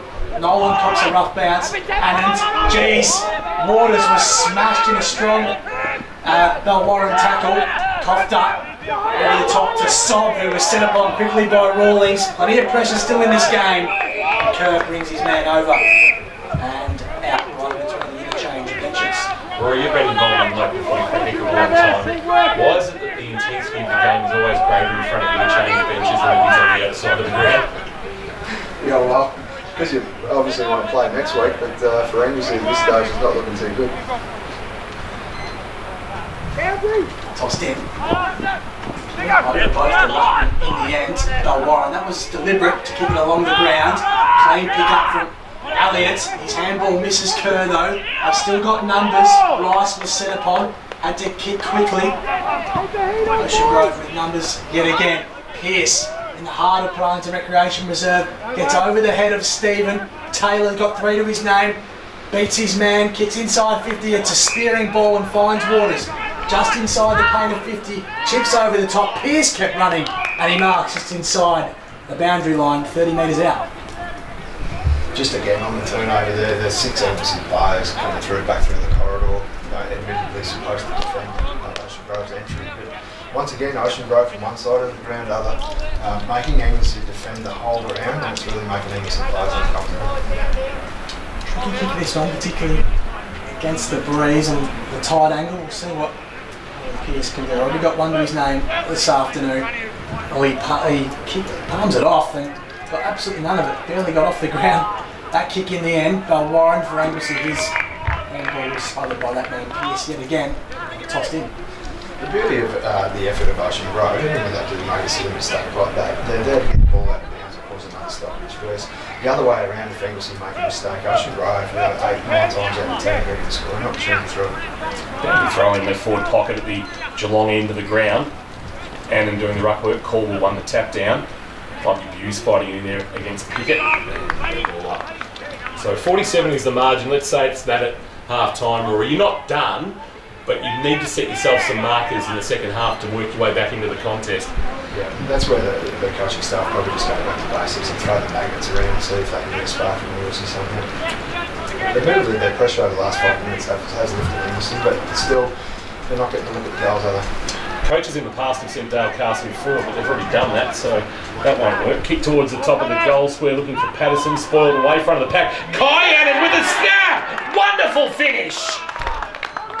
The 6'5" Kyannon took that like he was 5'10" and extremely mobile, but he's stunningly has taken that off the pack. The quick snap around the corner, and that, I reckon, may have put Anglesea to bed.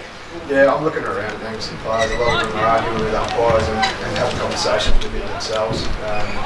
They're just at sea at the moment. I remember a podcast, King with the Ocean+Grove coach, where he said the dress code was red and white 2 years ago when he first took on the job, and Anglesea don't look prepared for that. They're getting out as I said earlier.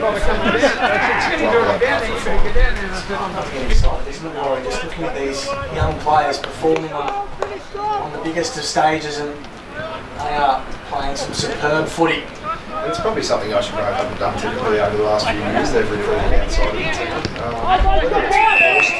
Whether it's forced upon them to go this way, I guess discussion, but at the moment they're backing their kids in and they're getting back for the Again, the series authority dumping Taylor after the kick. This is Logan, goes inside 50. Geez, Patterson got up with the one hand. Might be coming back quickly though. Mitch Taylor kicks quickly. Took about 70 or so out from goal. Stephen lost the footy at ground level. Others converge again. Lane's over top of it. Like even at Bellarine, there was really just a bit from it. It makes me question their preparation, maybe when they're in lockdown, etc. How much work are Ocean+Grove going to do? How much work Anglesea going to do? Maybe that's what we're seeing in front of us right now. Ball from rounds to half forward. And that is half time in the elimination final 2021, and of course running blocks. We're going to ask during the third quarter, as Josh Conway gets us underway, what you're doing next year, Rory. Just talking about the second half, the way the scoreboard's shaping up. Kerr got it cleared abuse for Anglesea. They need a hot start to this second half. Rounds, that won't do the job, chopped off by the impressive Mitch Taylor at half back. He looks ahead, not much on for him. Thinks about going inboard, but just chips it straight down. Geez, Harrison got up early, couldn't take the mark, and they go again. Ocean+Grove, Donegan at centre half forward. Strong hands. As he do here, Donegan goes looking for water. He dropped one he probably should have taken and would. 99 times out of 100. Spilt the footy, socket clear. Numbers on the outer side with Beers, goes by hand to Warren. Who dances through, goes, he's not preferred. Left foot, does it stay in play? Just did. Using the ball. What are you doing this year, Rory? Call the BFL games with you. Pleading the fifth. Coaching talent like Bill shouldn't be wasted. Better be throwing Annand and Caldwell through the hands Into the front of the pack, dragged down as a kick rule and have you noticed any change to how Anglesea have structured up?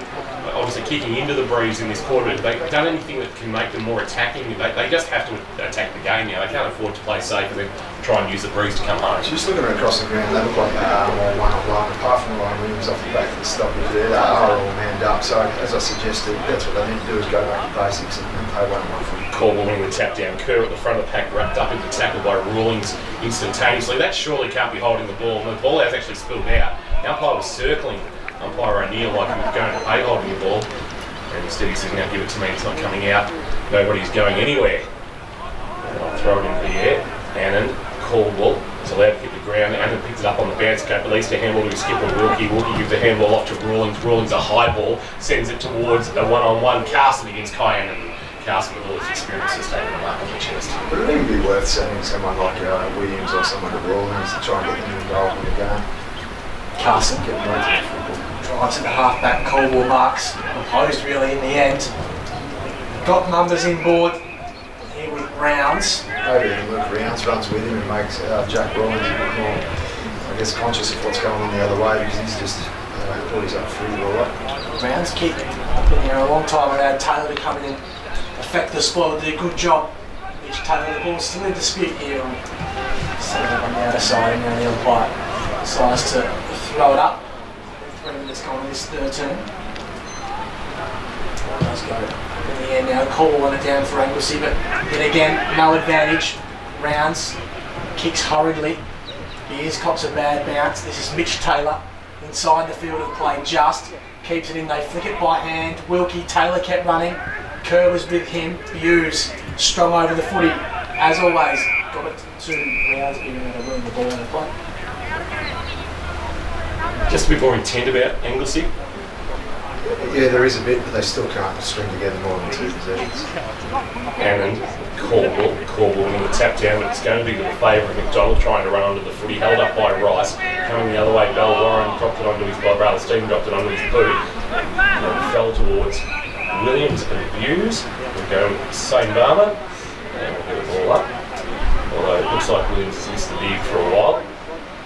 Tapped down by Caldwell, running onto a Kerr in the middle of Wellington Recreation Reserve. Gives handball to Sob gives it back to Kerr. Kerr finds himself in trouble, went to ground, genuflected, then got back to his feet, sends along one in Grant. Spoiled from behind, came straight into the path of Rounds. Rounds with a flying shot, much needed goal. I reckon he's kicked it. He has. So some life maybe about the Roos. They're back to within 47 points. Anglesea 3-5-23, Ocean Grove 10-10-70, and one into the breeze 4 minutes into this third quarter of the BFNL Elimination Final 2021 with Harry Nicol on our broadcast. I think that's a man to find some sort of spark for Anglesea. Quality player, played at a high level. Been a little bit quiet today, but when the ball's been in his hand, something's happened. So obviously they've thrown him on the footy now, which is a good start. And see if he can provide a spark for Finish on the run for good grounds. More highly skilled players going around in the competition. So, good start for the Roos. 3-5-23. The second moves them on to 10-10-70. 5 minutes about to tick by in this third term. Wilkie really held without it by Kerr. They still win the clearance with it. Anand kicks hurriedly. Harrison haven't called his name much this afternoon. He got his handball clear to Williams. Quick handball over the top. They've got numbers. Wobbled forward by Belwarine. That's a clean pick-up. They go to about 55 out, but all the numbers with Ocean going to the mark taken by Glenn Campbell. They come across the face of their defensive goal. Brome onto his left boot, brings a broadcast swing. I'll kick too much onto it. The Taylor, Stephen will be first back there. Now it sits up nicely for him, swings onto his right boot and the right kick. I don't reckon he got full purchase on it, but it fell into the chest of Rice. Rice wants Grant in a one-on-one. Good defensive spoil. Knocking away might have been Gummer. Chance now for Wilkie at the boundary line. He's going to get free kicks. He was being held by Rice before he took possession. Umpire sees a free kick to Wilkie. The skipper swings onto his right boot, quickly wants to get it forward, looking for Patterson from behind. Good defensive spoil came from Jordan Harrison, and he knocks it out of bounds. A boundary throw-in. the first actual decent punch from behind offside to actually clear the area from an Anglesea defender. Most of the time the ball's coming to ground and fighting the smaller players, but he's actually cleared the ball away and got a stoppage for it. Have control of the first 6 minutes of this third quarter. Have the Roos, but they still trail by 47 from the boundary thrown out the back. Rounds on the outside of the right boot with the kick, with the flight. Brome couldn't take it. Sob took the loose footy's handball, was indiscriminate. Taken now by Campbell. He was dumped by Sob after getting rid of it. Umpire said play on the kick clear for Ocean Grove towards half forward. Waters attacks it, couldn't take it. McDonald, if he had taken, he might have had too much pace for rounds. He was able to just get it forward towards Patterson, who showed good hands below his knees, then tried to get it back towards McDonald, but couldn't. Anglesea have got numbers to try and lock the footy up. Knocking it away was Buse towards Williams. He got it back on the bounce to Kennedy, and Kennedy, with a big handball release, he went looking for Bellarine. He missed him, put it out of bounds, and it's a boundary throwing at right half forward for the Grubbers, who lead by 47 in the third quarter of the elimination final. Hope you're enjoying the AFL Bar on Facebook live stream. Tom King, Rory Nicol, and Josh Conway. Plenty of action this afternoon too. There's 3 live stream games. We've seen the female footy this afternoon for you to enjoy happening right now, and there's some A-grade netball. Flick around local footy netball action this afternoon. Ocean Grove drive it back inside 50. Ward with the centre goes out the back. Can they hit the scoreboard again? They can! Has it gone through? It just did. It's a couple to Kyan and a lovely finish. He's been a nice focal point for the Grubbers. They've got 11-10, 76, Anglesea 35-23. Well done by Ocean Grove. You know, Anglesea were always going to come out and fire. They're a proud club with proud footballers, so they just had to weather the storm, and they've been patient. It's taken them 8 minutes roughly to got their first goal. Kyan only came in with 4 goals to his name in his very short career, and he's kicked 2 this afternoon, and they're probably a bonus for Pete Davey, who right now I think can start thinking about how he prepares for Barwon Heads next week. Umpire tosses it into the air. Kobe Annan putting the tap down, roving by Kerr, and don't argue on Lang. Was able to dribble a kick for Grant. Wonderful hands, and then a handball up towards Nolan. Nolan's kick though has been pulled into the left forward pocket and rolled towards the boundary line and out of bounds. He just missed the kick there. I should say Darcy Elliott, and out of bounds for a boundary throwing. From a coach's point of view, that will absolutely be the last thing you're thinking about. Thinking about Barwon Heads next week. Sure, it might have just. You reckon? You might have just. A lot of footy still be playing into this one. Erskine out of the ruck, grabs it, jams it on the boot to the goal square. Buse front position, couldn't take the mark. Good score from behind, might have been Gummer. Hobbs a handball to Gummer. Now to Taylor, who's been outstanding this afternoon. That was Mitch. A good chain of handballs here to release Pickett, although under pressure from Hughes. He might have got a shove in the back, did he? No, umpire said, I'll throw it in. And, oh no, he has made a free kick for a push. And it will go to Connor Pickett in the right back pocket. I guess his mindset will be just to win this quarter. If they can win the quarter and just shrink the margin a wee bit, and then that last quarter throw it. Ocean Grove just need to ensure they draw this quarter or slightly win. He was forced to go back behind his mark to take his kick. They're not coming a long way with the breeze. Stephen caught in a strong Donegan tackle, just dropped the footy. Said the umpire, numbers converge. Patterson with the quick hands, trying to find his skipper, and Wilkie had a little fumble. Ball comes to the outer side. Beers had plenty of it for the Roos towards Erskine. Gee, that's a good grab from Pickett. And again, strong grab in front of Jordan Erskine. Easier said than done, King. Absolutely. Pickett sends the ball long towards half forward. It's a 3-on-1. Donegan did well just to provide a contest and let the ball come to ground. Trying to shovel the ball out of there is Swain. Quick kick out, Williams, he had his kick smothered and went back underneath the pack, and we will get a ball up at right half forward, about 60 metres out from the Ocean Grove goal, attacking the Port Town end in this third quarter. Umpire puts it into the air, Caldwell winning the tap down. Kick out of the pack was Tom Stephen, went nowhere. Trying to burst his way through, I reckon that's Lang slung about 7.20, maybe even the full 10.80. And he's been pinged for holding the footy. Stephen wins the free, rather Sam Lees wins the free kick. Gives the handball off to Williams, and they'll go from half back. They do. Looking for Erskine yet again. The ball just in the breeze and fell well short of the big target. Williams had time, then he's looked up and seen 4 Ocean Grove players versus 2. And still started to kick there. They need to change lanes with the ball. Taylor was caught high fortuitously in the end because the kick wasn't great to him. Pressure was coming, but Sobber was giving away the free kick. He's just sitting all over the top of Mitch Taylor, finally lets him up.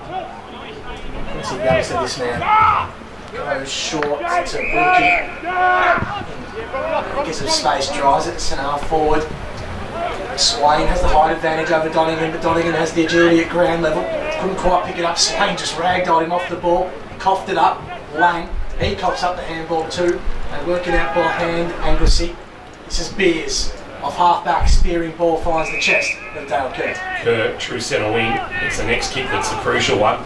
Sends a high ball inside forward 50. Grants his marking target from behind Marchbank with the spoil. Quick kick out of the pack. Will roll into the path of Buse. Buse, can he pick it up? That's what the key will be. He can't pick it up, and in the end, maybe he shinned it through. He's accidentally kicked that. As he shinned that through, there's going to be a discussion. Well, the umpire's going to say it's come off his knee or has it come off his shin?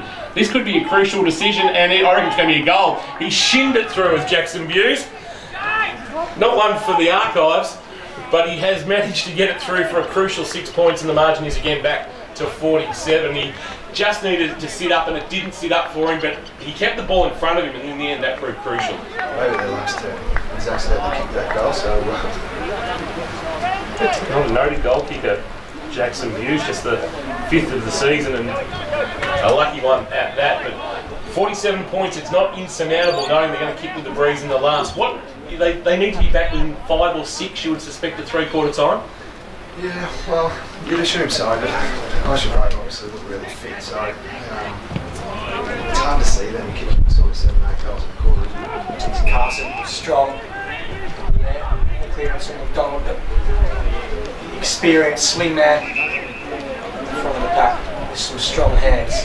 He's got Beers on his outer side. Gee, that's as poor of a kick I've seen from Dale Carson. Lang just hacks out of mid-air. Stephen comes with the flying fist. Falls to ground level. Waters from 45. Can he work it around? Yes, he can! I'm not sure if they're Carson back at this stage. The game's not there to be saved, it's there to be won, so maybe stretch Ocean+Grove's defence and put some teams in the forward. That's a fair finish from Tom Waters. Got every bit of that from inside the corner 50. Ocean+Grove's 12th of the afternoon, 12-10-82 to the Anglesea 4-5, 29, 13.5 minutes gone in the third term.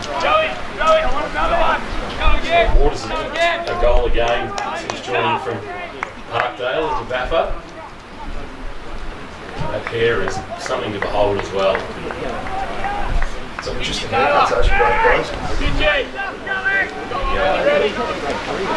COVID's obviously kept a few barbers quiet. Stuff down that way. Rory, Rory's got this sort of very sort of. That's yeah. Yeah, I had a phrase there, but I suspect it's one that I might be getting a phone call from Sean Atkinson to explain myself on Monday. No, big deal, but still held to a standard. Grant slung down in the tackle. Chance now to clear for Pickett. He sends a kick towards right half forward. It eludes Pearce and also Swain. Swain will be first back there. Pearce will come with the rush. Patterson was there as well. Harrison knocked it away for Anglesea towards the boundary line. Picked it up nicely too through the outstretched arms of Waters. Been able to kick it out on the full. It's bounced off the top of the fence. It's an impressive effort to do that. It's a free kick and Fletcher Keck, who's one of those running with the sort of your shaggy look. Looks like he's just walked out of the way to 13th. A high kick inside 50. Good use of the body there and a good mark taken by Ward. That's one of the better marks of the day. Could have easily given a free kick away for a push coming with his momentum, but just held his run and was able to just work his opponent under the footy, took a nice mark, and then he'll have a shot at goal and a chance to extend this margin potentially out to 59. It's at its equal highest of the game so far at 53, so any score will make it the biggest of the afternoon. He'll kick from 52. He has absolutely shanked that off his shin and it's going to land safely on the chest of Ryan Williams, and Anglesea can start their attack. Breeze is really playing havoc at the moment with some ball drops out there. Geez, Kerr came with some venom. Gave away the free kick though. The way of Will Grown. Away from home, left foot. Geez, there we go again. That's an absolute bung of a thing. Goes out on the floor. That's hard to do. So, just tuned in. A little better than that, skill-wise. Breeze certainly not making it easy for some players out there at the moment. As Harrison goes short, hung up in there a long time for Williams. He couldn't mark, then he was stripped of it. The pressure's still there from from Ocean Grove, excuse me. It is his handball. Had to be quick too. The numbers flying in the red jumpers. Ocean Grove's forward line pressure's been outstanding for the entirety of the game. They forced Anglesea wide, they forced him to go out of bounds. It's credit to the young guys. Well, the free kick to the Grubbers. Pierce had it. Oh, now Carter's holding the ball. Dale Carlson has been wrapped up in a cracking tackle by Kai Allen, who's a chance to go back and kick his third. So they went across the face of goal, which is always dangerous. And when you've got the breeze involved as well, wow, you're asking for trouble. It's a brave kick. Once again, Ocean Grove creating opportunities for themselves with pressure. Kai Allen, we talked about Logan Taylor being one of the stories of this game. Well, Kai Allen as well, providing all sorts of headaches inside the Ocean Grove forward line, and he's missed. So disappointing there to push it to the right-hand side. Now, I've got 2-2 for him for this afternoon, Buzz. I hope you can concur with that. It's 12-11 Ocean Grove, Anglesea 4-5, and they have their biggest lead of the afternoon at 54 points, 17.5 minutes gone in this third quarter. I hope you're enjoying the live stream through the AFL Barwon Facebook page. As Buzz said, netball and also women's football taking part in the live streams this afternoon. Make sure you want to check out some action elsewhere this afternoon. You head to the AFL Barwon Facebook page and they'll have links to those games. Williams plays on from the kick out, just drives it as far as he can. No great advantage. Grant fell over when he didn't want to. Falls to Carson, forced to kick on his left boot. Erskine got his handball cleared just towards Elliott of the Darcy variety, copped a bad bounce. Erskine again goes with the tackle, nearly legged his opponent, no free kick. Strong tackle from Rawlings. I think it's prominent in this third term. Tremendous ball up on the edge of the square. Once again, outnumbered at the contest, just stripping the ball off Anglesea. Going away from the contest by hands. Of course, Anglesea had come to this clash without the Lynch brothers, who reside in Melbourne and unfortunately then couldn't be picked for this game. It's a situation that's impacted a number of clubs across the region with those who live in the metropolitan areas. So I'm sure they'll be disappointed that they couldn't be part, and also disappointed that they won't really get a chance to play beyond this weekend if lockdown is lifted in Melbourne on Thursday for the boundary throwing. Caldwell a handball up, marked his way through traffic with Rice. Kick from Rawlings with partially smoked, just reeked out of there by Rounds, who threw it on the boot towards half forward, knocked forward by Darcy Elliott. Erskine in a one-on-one just shoved his opponent off the footy. Umpire says, I'll throw it in. Erskine appealing for a free kick for being held up right, you can see it that way. And we'll get the ball thrown back into play just forward of the wing on the outer side near the scoreboard showing Ocean Grove leading by 54. They're 83, Anglesea 29, and the Grubbers will head it for a first semi-final. Shorter, one crash. That's shaping up to be. Strong tackle. Their pressure around the footy's been tremendous. That was McDonald that time for Ocean Grove. We just ask for a crowd exemption next Sunday because there will be people in. We hope Kenny tossed up, not used in the ruck, is a really good call for second term. That's why you wasted up here, Rory.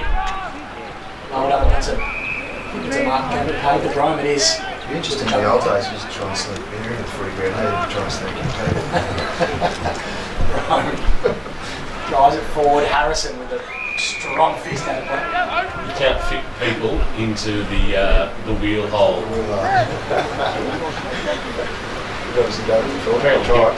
Apparently you can fit 3 slabs in there, but apparently depends on the size of your tyre. We don't condone that behaviour. About to throw it.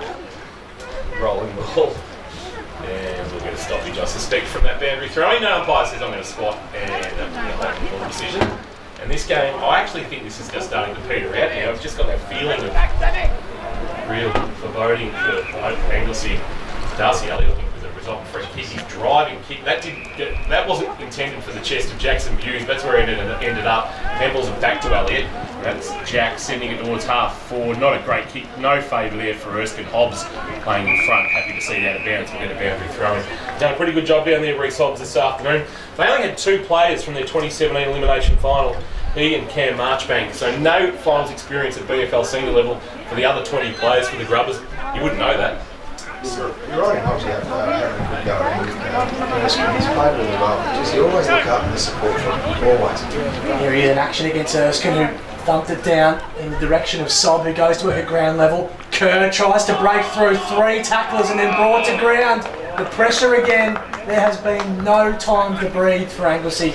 Ocean+Grove have been superb, and it's Taylor with the free kick. It might be Gamma. No, it's Gummer with the result of the kick.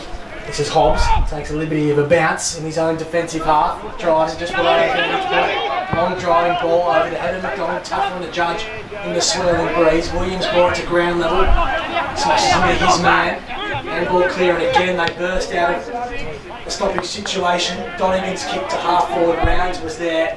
He tries to beat a couple, tries to fend off, keeps him play just, ball tumbling towards Andrew on the Ocean+Grove bench and out of play. The umpire had to whistle with the mouth about the ping went round, so he was about to blow it, and he thought, oh, hang on, he's got out of that, and he's kicked it away. And they're a true centre winning with the boundary throw. 22 minutes gone, 54-point lead for Ocean+Grove in this third quarter.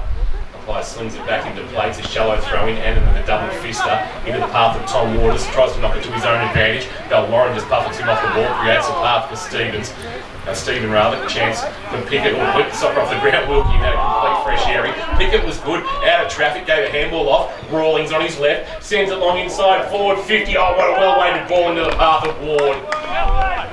He put it to advantage side, which gave the defence no chance. The defence had set themselves up on the attacking side. He kicked it defensive side, and Ward was able to take it comfortably.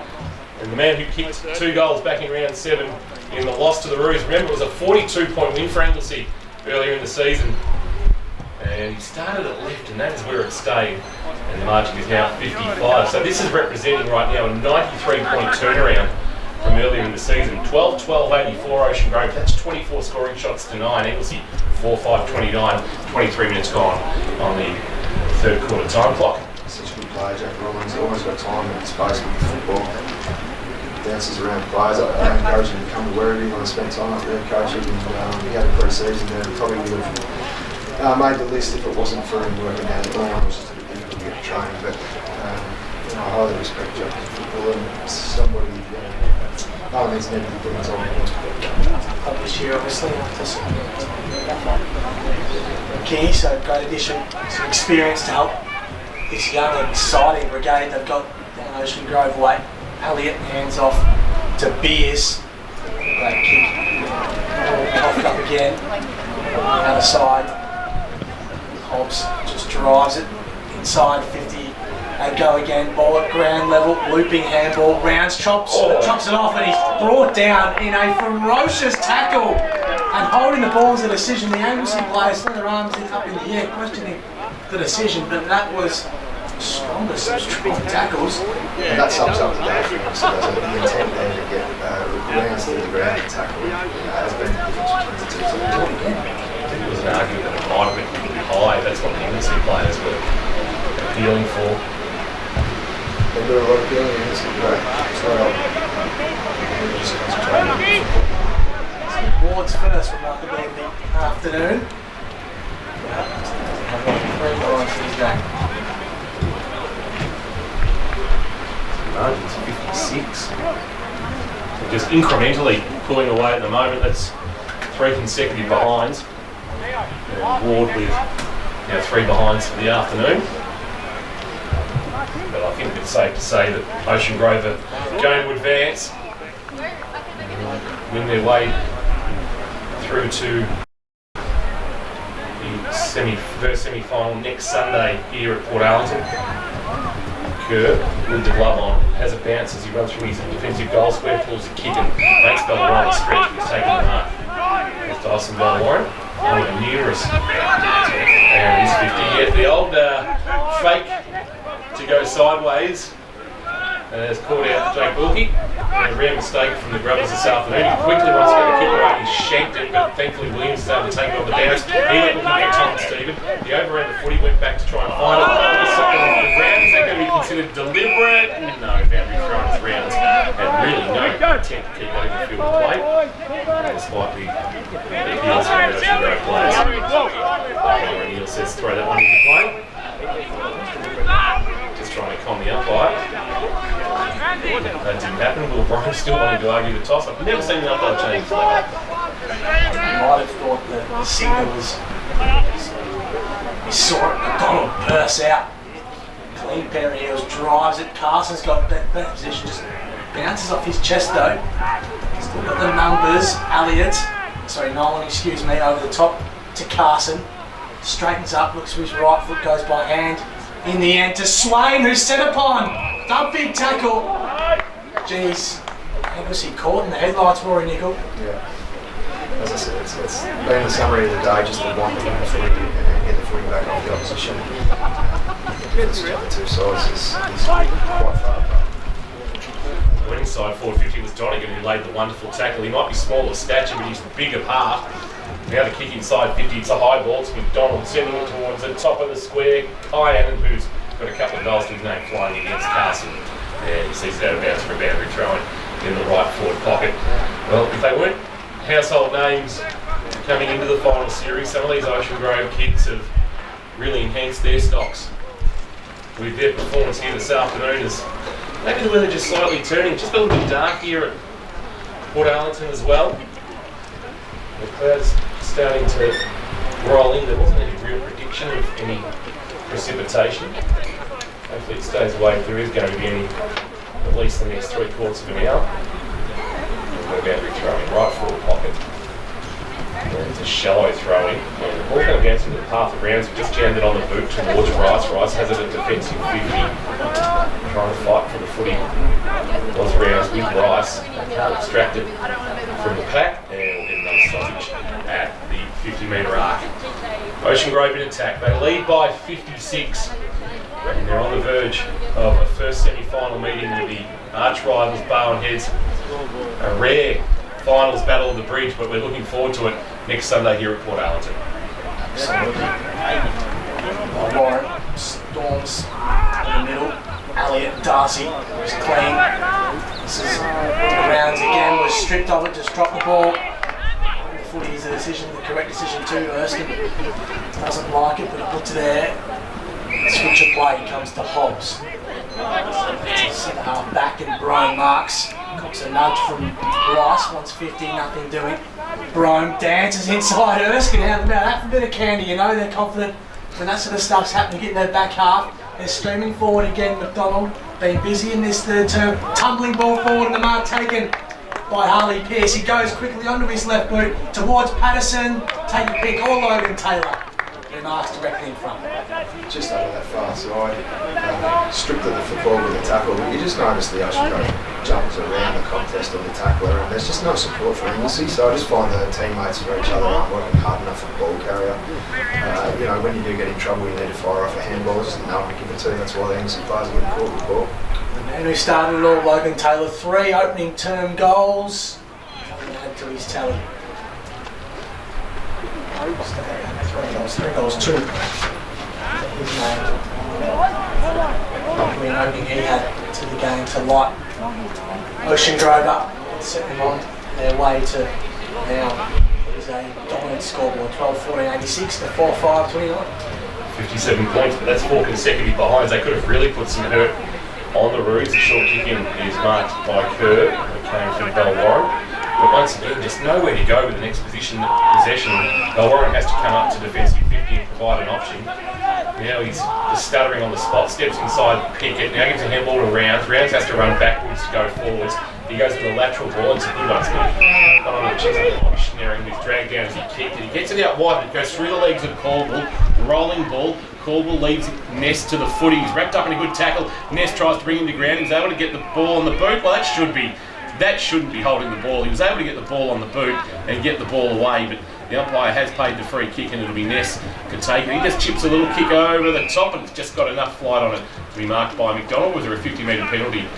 No, the umpire just, I think, maybe telling Ash Caldwell to let it go. McDonald laterally, Brome was marked. Brome coming from North Bendigo in the Heathcote League.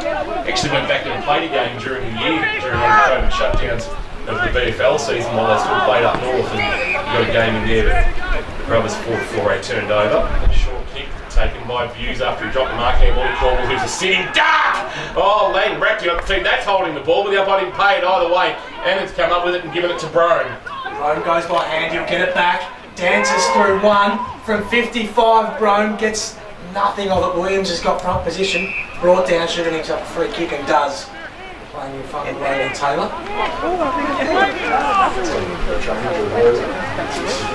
You almost need a mercy rule in the final because there's nothing. What's going to be gained out of playing in the last quarter here? Jeez, Rounds got up early. Free kick. The mark taken by Brome, who just jabs on inside 50. Playing kick to kick. Williams complete the mark. Doesn't matter.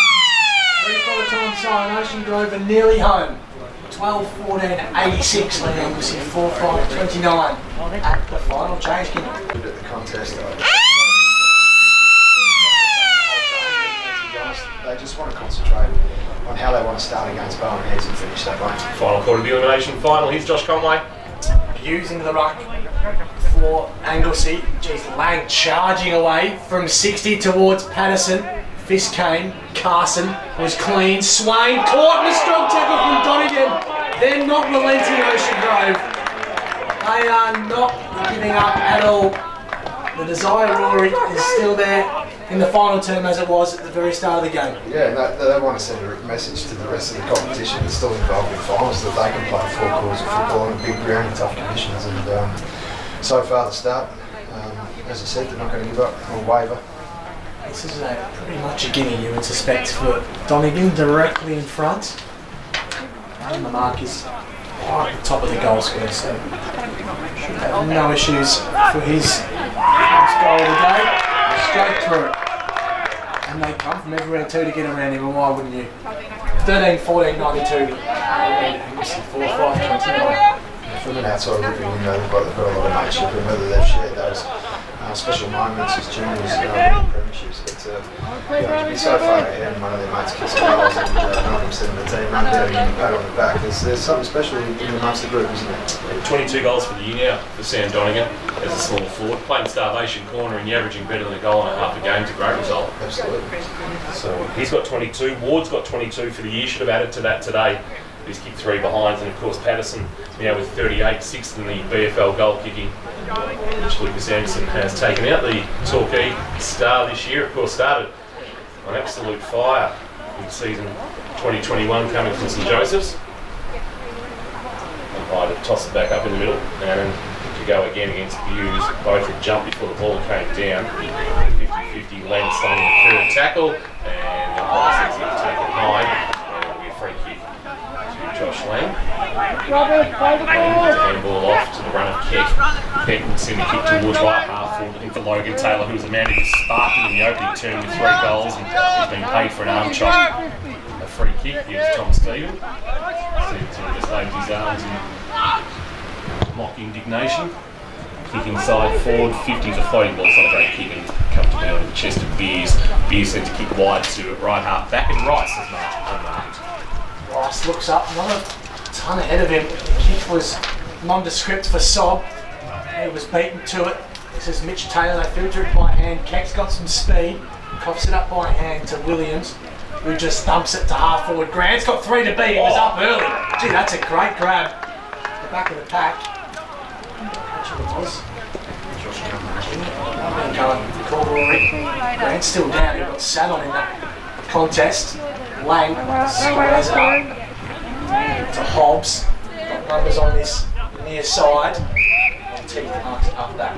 He does, and then he kicks and running, leading the space. Like Rawlings have been outstanding this afternoon. The only man out there that's played in a winning senior final for Ocean+Grove, and that was the last win in the senior final. That was the prelim of 2014 against Torquay. So it's been 7 years between drinks in the postseason for the Grubbers, but they're going to do it in style this afternoon as they lead by 63 over Anglesea.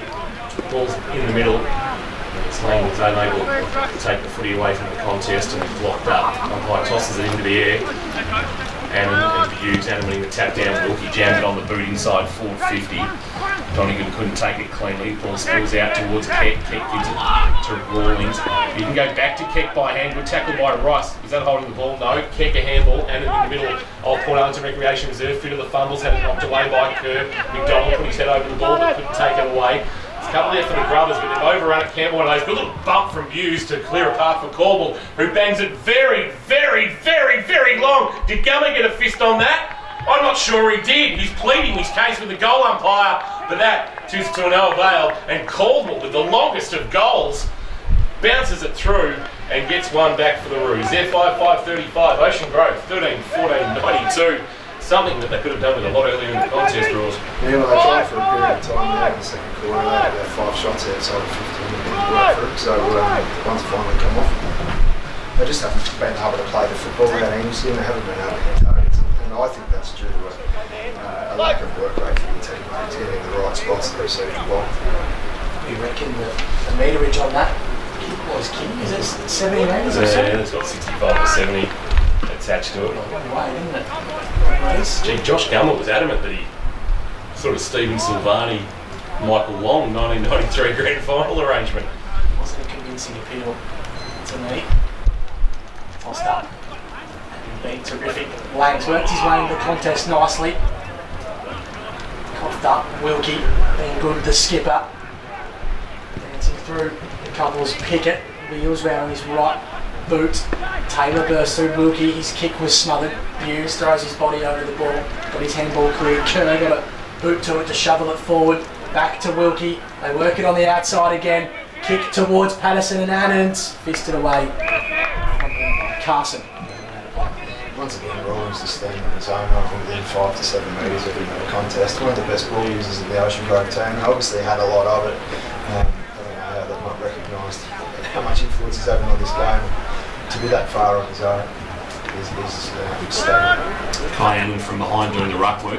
Jammed on the boot. That was an interesting kick. Might have been Bell Warren into the path of Rounds, who goes with a torque towards centre half forward. That's well marked, going back with the flight. Rawlings taking that and goes short to Ness. Ness can swing onto his right boot at right half back. Just till the lead checks his kick nicely. He's been impressive. I reckon in the second half he's really come into the contest. Going left footer, Lang, short, Lang, also a left footer. There's been a nice mix too. The likes of Hobbs and Brome and Lang all on the left boot. He kicks towards centre half forward. It's not a well-weighted kick. Donovan had no chance. Rice cuts it off, gives a handball to Rounds, and Rounds can bang it long. Can they catch him on the counter? Sends it wide. Erskine took the mark, hit the ground running, straightens up, can get a handball off. Oh, he went for Grant and Ness got in the way. Then Ness had a putrid left foot kick that went off the outside of the boot, and he's actually gone and got the old underrated double stat buzz. I like it. His kicks isn't great. There's no one ahead. Probably should be deliberate. Versus the other one. There's literally no one within 50 metres of that. But anyway. If anybody's going to raise that tape from the last 30 seconds, would be much appreciated. Great. Once again, an Anglesea player in 2 minds there. He looked at handball, changed his mind, looked at the goals and made the handball, and the man was gone. You've got to play that first option football for him. Grant was stripped of it as he went searching for the footy at ground level. Comes clear. Corbell has to kick on his non-preferred left. Makes a decent fist of it, but couldn't bring it around far enough for a minor score. 1-2. Corbell's name, 5-6-36. That move Anglesea along on to 13-14-92. 7.5 minutes gone in this final term. Richard Taylor has to go all the way down to the perimeter fence here at Port Rec Reserve to get the footy with no crowd here. There's nobody to send it back to, but then also there's no smart aleck to throw it over your head to from the opposition to make you go and get it 20 metres away from your goal. Taylor will just trot off into the left back pocket under pressure from Elliott. He drives a kick and he's driven it straight onto the chest to Jack Rice. He's marked at right half forward. Rice will get play on, off a step, sends it to about 25 out from goal. Grant will come with a run under the footy. Campbell couldn't complete the mark, but he's helped out at the back there by his teammate. Might have been Monteith jamming on the boot, and it's rolled out of bounds of the kick, and we'll get a boundary thrown once again right half forward for Anglesea. They trail by 56. Their season will come to an end, and Ocean Grove are going to advance to a first semi-final meeting with Barwon Heads. Stand Hughes down to Williams, who's wrapped down in that strong double team tackle. Just outside pain of 50. 9 minutes gone in this final term. Skinny says this Ocean Grove Red sets up a mouth-watering clash with their biggest rivals next weekend. That's a good tackle from Rice, who ends up a free kick for holding the footy. He's tried hard, Jack Rice. In their worst, that's for sure. What can you do here? He's a long way from home. He's got the aid of the breeze behind him though. Just sets it up towards Grant, who got up early. Couldn't lay a glove on it. Ball comes to ground level. Erskine ripped down with it. Numbers converge. Ward. And there's a strong tackle too. With Marchbank on the ball up. 30 around from home for the Roos. Tossed up. Go to work again. Erskine just throws a straight boot at it. Couldn't get any distance on it with the players around.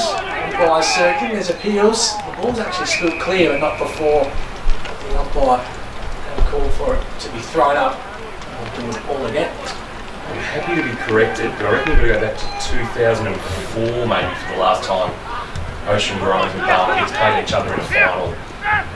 Going right back, I reckon they might have met a prelim or a first semi.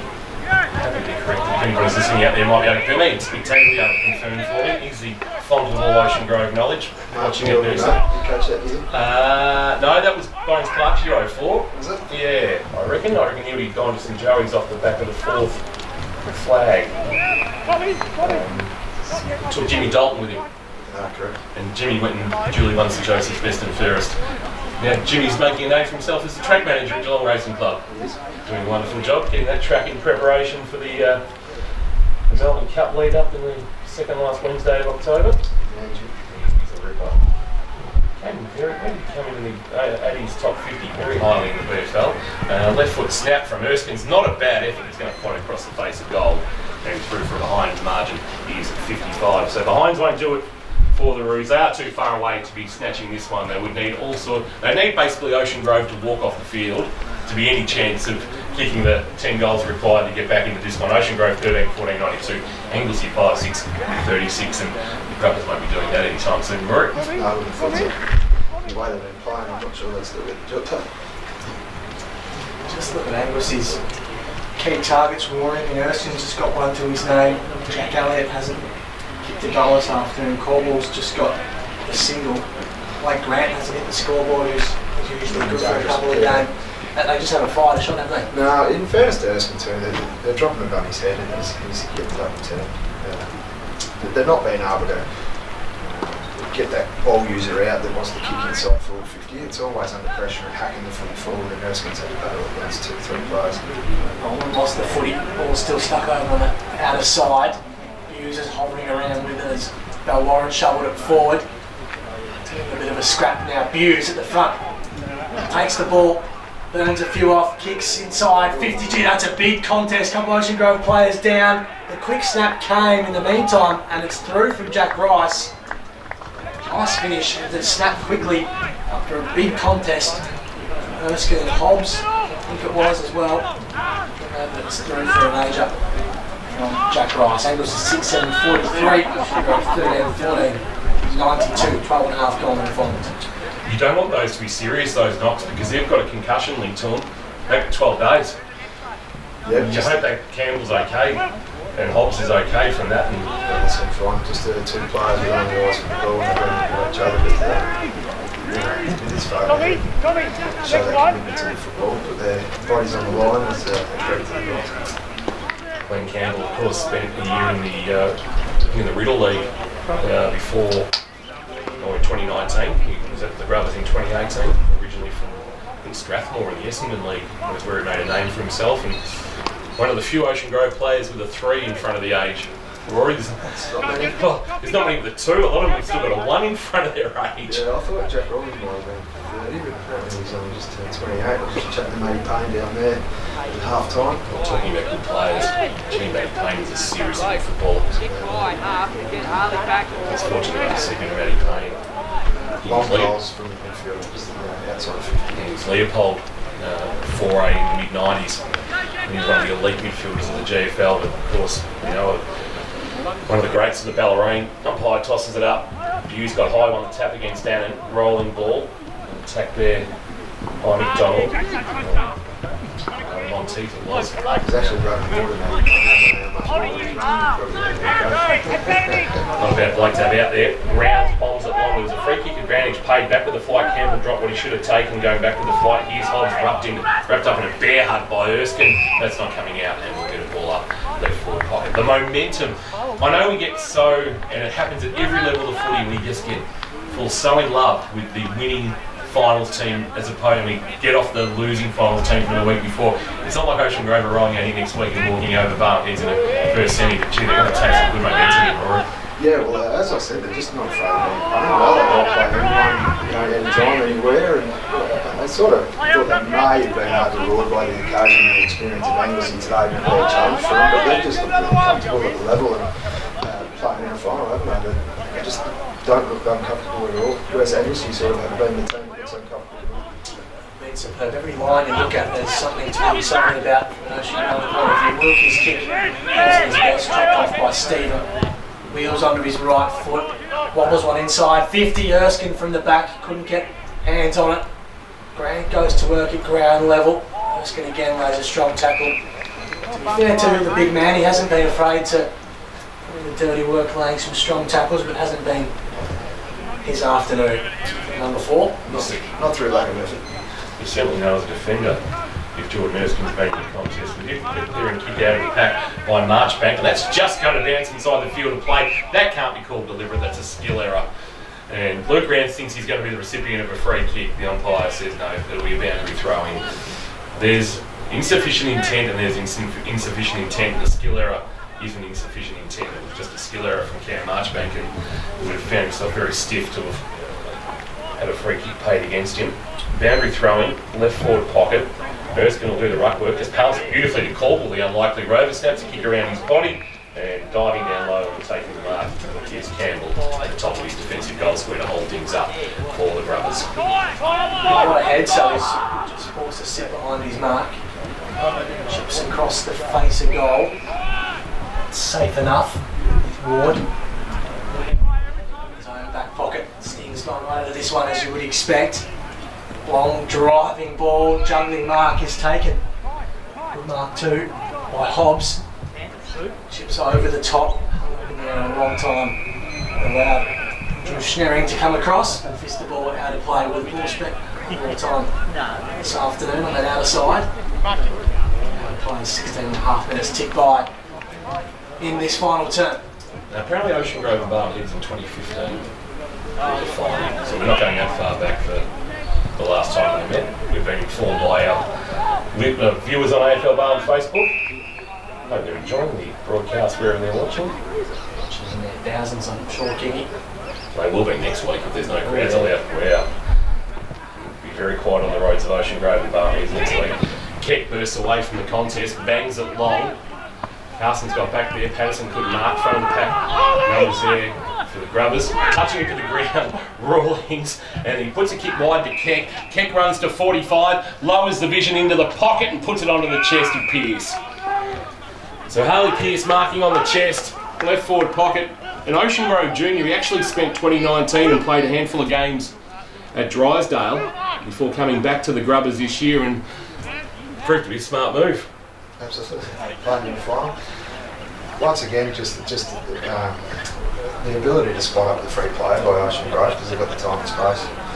It was a credit to them. They've not blazed away too many times today, nor have they kicked up 30 metres. They just continue to pave their way, use the corridors, and find that loose player. He steps out, opens up the angle and snaps across the body, and he's kicked the goal, Pearce. So the celebrations begin for the Grubbers.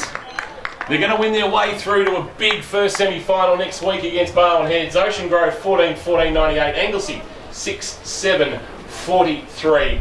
18 minutes gone in, of course, this final quarter of our elimination final. And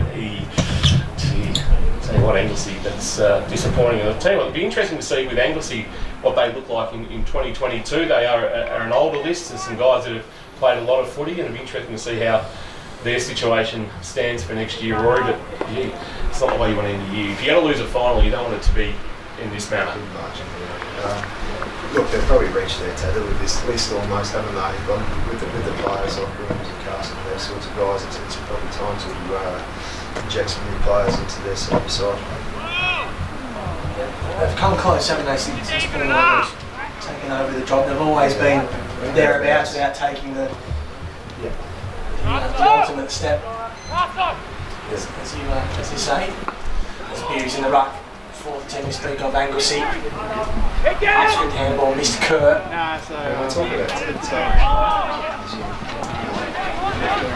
Taylor dances through a couple, didn't get much on the kick. Evaded Lang. Taylor goes to it again, but his own missed kick. Lang tries to break through a Beary's tackle. That's not easy to do.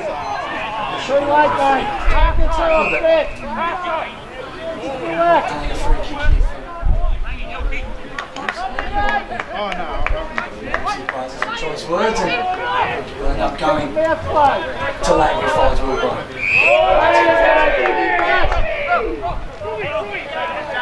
Gordon is very, very lucky. Brian goes short. That wonderful main of hair. He's going to get another look next week. He goes laterally and then has mark, and that's the younger in Kai under pressure from Jack Elliott. Kicks inside 50. No mark taken by Williams. Just palmed it straight down the waters. Kick went up the chimney. Handball release from Monteith. Chance now for Lang. Lang gave it to Waters. Waters snapped around his body, and there's going to be a free kick paid off the footy, and now it's just got a little bit untidy from Anglesea. And it will be a downfield free kick. Sob with the umpire, the non-controlling, coming in and saying he slung him after he got rid of the ball. Sob having a chat with the umpire, and it will become a free kick. And it might be Donegan who's going to be the recipient. The umpire's now in discussions about where the free kick will take place. So mark will be set. I think they're just having a bit of a guess here. Mark will be set about 30 metres out directly in front for a chance for Donegan to kick his second of the afternoon. And for the Grubbers to crack the ton. Put the margin beyond 10 goals. Which I think is a fair reflection of the difference between the two clubs, gentlemen, this afternoon. 21 minutes played. Donegan with a stuttering approach, kicks from about 35, gets a good piece of it and puts it straight over the goal umpire's hat. Donegan with 2 and gives him 23 for the season. And we have gone 21.5 minutes with a 61-point lead now for Ocean Grove. 15-14, 104. Anglesea 6-7-43. Rory Nicol, part of our broadcast on AFL Bowen Facebook live stream this afternoon. And Rory, I'm sure Troy Mitchell and Mitch Herbison, if not watching this afternoon, will be poring over the footage of this one. Yeah, well, if you didn't know who some of these young kids were, you'd stand up and take notice here. But there's no sort of one player. Rawley's been great, I thought, but everyone's just sort of playing their role. Really nice even spread of goal kickers as well. So difficult to pinpoint 2, 3, 4 players to try and stop for Ocean Grove. It's going to have to be a team attitude to try and beat them next week. Been tremendous this afternoon. Couldn't have been any more impressive. Ocean Grove. Williams found Rice in the meantime. Long driving kick towards Erskine. He's got a couple to beat to get him on, and himself a free kick for a hole, and does. Big number 4, he'll have a shot on goal from 40 out, slide angle. It's battled away, Jordy. Sure, that's just the goal 1 to his name this afternoon, but as Rory's mentioned throughout the call, was often had a couple hanging off him, like situations like we just saw. So in he comes. Usually a reliable stat shot from these sort of ranges. And he comes, of course, he misses it. So I should know better, Kingy. You've got to go the reverse, Miles, and say that's not his spot on the ground. He's usually better from about 5 metres further left, making the angle more acute. So always disappointment to see a club fall out of finals contention, but there are 4 left, and Ocean Grove, I suspect to most surprise, are one of those 4 in 2021. The short kick in from Mitch Taylor, marked down low by Ward, has been very handy this afternoon. Takes it in the left back pocket. Ward drives a kick into the breeze towards half back. Flying Patterson can't mark. It's off hands and out of bounds, boundary throwing. I suspect James Patterson might be looking for the tape from the Battle of the Bridge after his performance earlier in the year, jagging 8. I'm sure they'll be pretty keen to not let him do it again. All back into play. Double fister from Kobe Annan from behind. Front of the pack, Williams is locked up in a wrestle for the footy with Pickett. Knight is extracting it from that contest. And we'll get another stoppage. 23, nearly 24 minutes gone. It's one of those ones where we could just reach across, to the siren from our commentary box into the timekeeper's booth. Rory, can you just go and do that for us now? And I think we can finish this one off, Buzz. Yep, nearly that time, isn't it? Scrum and kick forward. Rome's there with Sob. Sob first to it. Sends it down the line.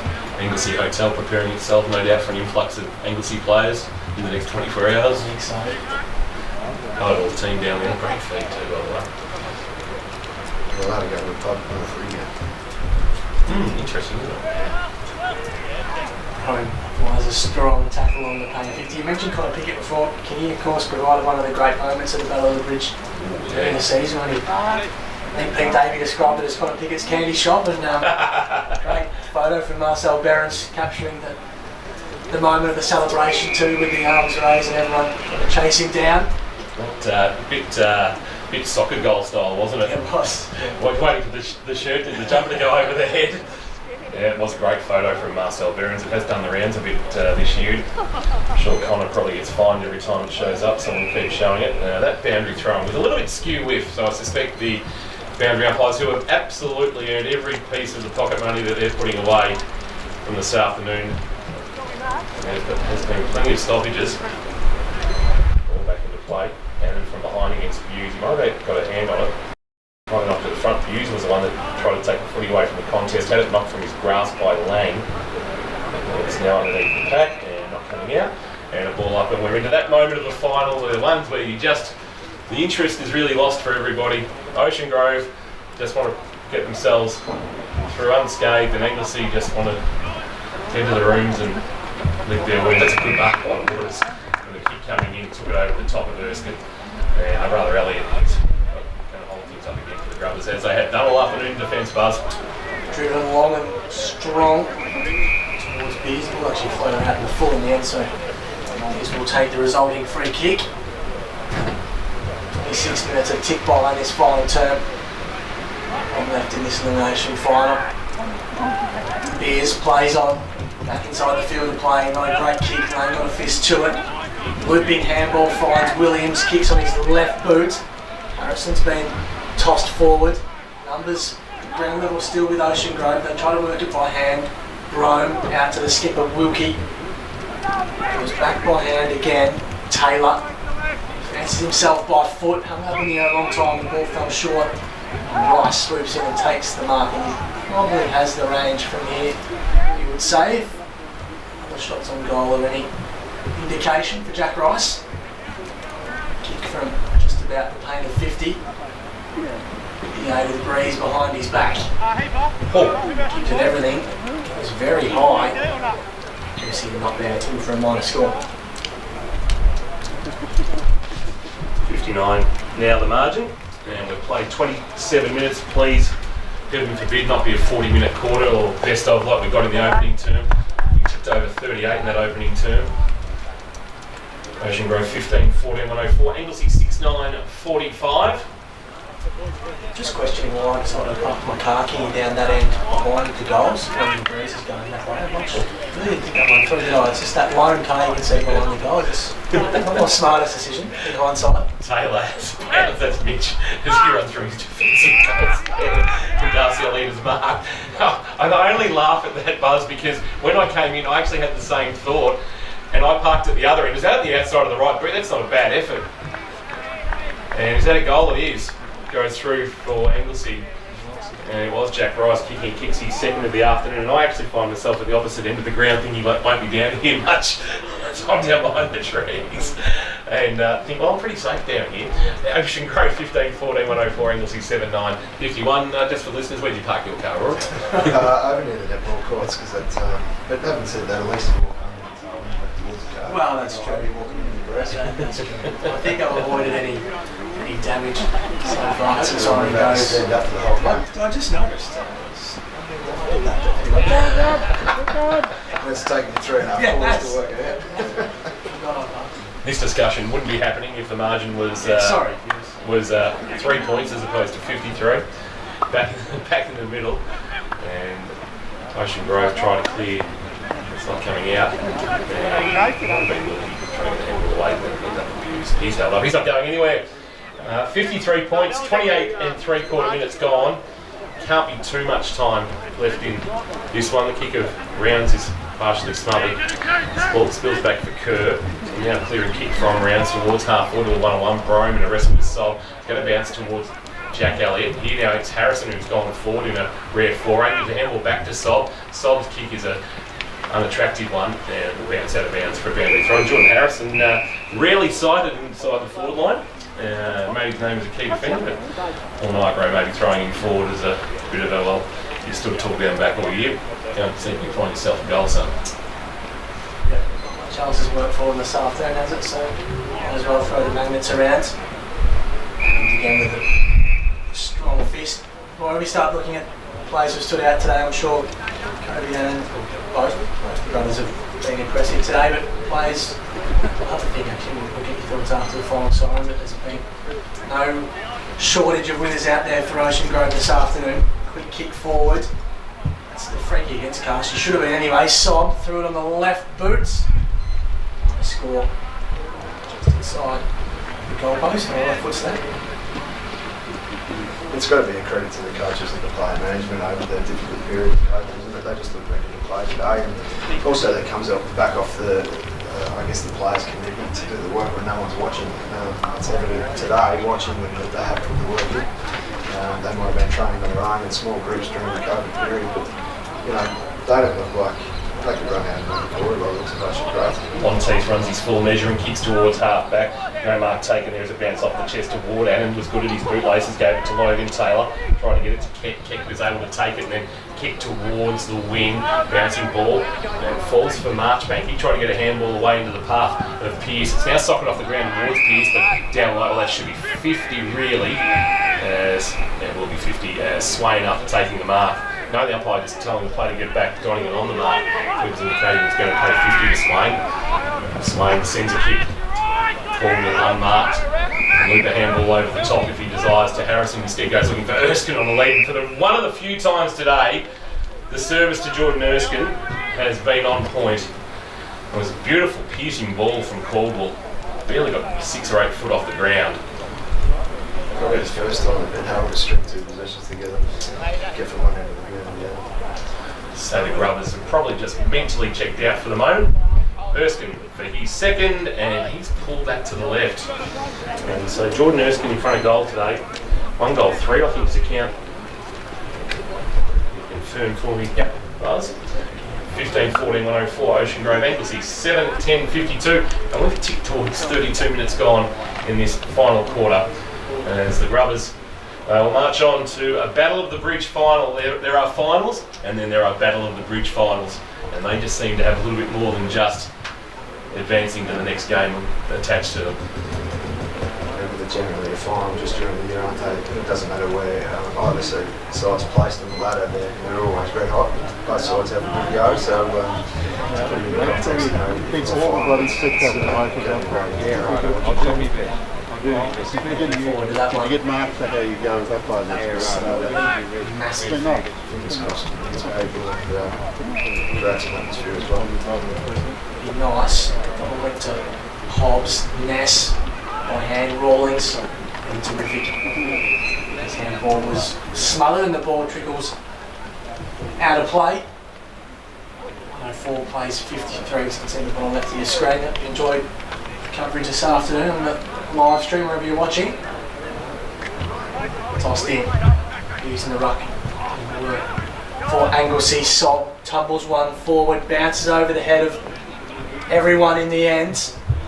Comes forward on teeth, just got a handball out. Ward, his kick was smothered. Jeez, Harrison just lost his bearings completely. There's a man who hasn't played in a fortnight like Kingy.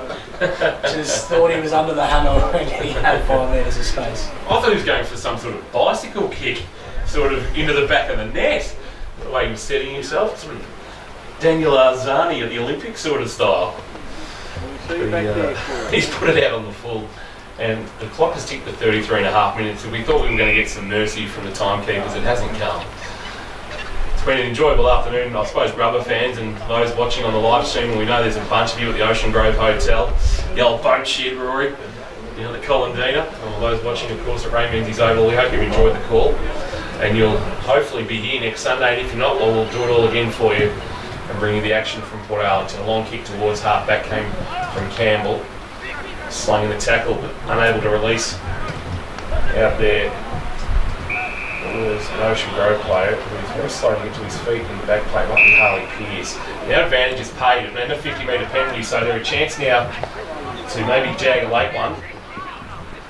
Pearce has got to his feet. It might not be Pearce, it's Pearce involved there. Oh, the handball. I think it might have been Taylor trying to get it away back to Pearce. Now the kick of Rice is okay for Kennedy. Kennedy in the middle of Port Arlington Recreation Reserve, bangs it long. Carson in best position, flies. Can he mark? No, he can't. With the hands of the pack. Elliott had Sob over the top, ignored him, went long with the kick and the bounce. He is taking it through for a behind. Dale Carson, aged 37. Wonderful to see him again. Unlikely I would have thought, but Jesus, he's pretty great. Very difficult to coach against. A player that can play either end. If it is the last time, he's an absolute champion, isn't it? Incredible CV, really. Back in it. Hope it isn't. Hopefully, one more time, but times against it. If not, we've always got the third quarter of the 2015 GFL Grand Final on loop. That's right. Goes to ground level. Harrison on the snap, dumped away out of midair from Rawlings. Play 35 and a half minutes gone. What are we having in the opening term? 38, wasn't it? I'm glad we didn't bounce at 2:15 as games have been. We went at 2 o'clock. We tend to be turning the lights on your report. It's pretty happy for this game to keep going. Well, they're actually just starting to warm up for the start of their semi-final. I can tell you that Torquay and Mottawarri was a very close one in the semi-final as Ness clears wide. Patterson flying has taken the mark, but it's out of bounds on the full. And the free kick will go to Rice, and we cannot be too far away. 36 minutes now ticked over. Buzz is just trying to get an eye on the clock, get a bit of an idea. It's off the hands of the pack. Out it comes, but it's taken by Rawlings, who've been outstanding once again, touching it to the ground. Loops a handball over the top. Gummer sold a teammate up the river who was equal to the task to get a handball away, but only as far as Harrison. Harrison to Kennedy. Kennedy over the top. Here now is Darcy Elliott banging it long. I tell you, it's not a bad effort off one step. What a kick! He's kicked the goal. So a late consolation prize there for the Roos. Cut the margin back to 44 points, but it all is window dressing. And this quarter, this is going to go just as long, Buzz. By the time they get this ball back, we might find ourselves again with a 38-minute quarter. 44 is the margin. Ocean+Grove 15, 14, 104. Anglesea 8, 12, 60. And Darcy Elliott playing his 4th game of the year. It's his 2nd goal of the season, but that, you suspect, is where it will stop. So the margin was 41 at quarter time after that opening quarter blitz, and in the end, Anglesea have actually done well to only lose the last 3 quarters by 3 points, Rory. Yeah, the scoreboard probably flatters it a little bit, but having said that, they've got 9 scoring shots less. Which is very interesting, but obviously the first quarter was blown away and haven't been able to peg it back.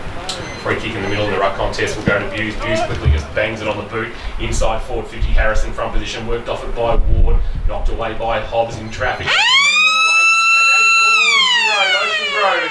They survive and advance. They're through to the first semi-final, and they'll meet Barwon Heads in a finals battle of the bridge next Sunday afternoon here at Port Arlington Recreation Reserve, as the respective club officials come together to shake hands, and coaches will do the same, players will do the same.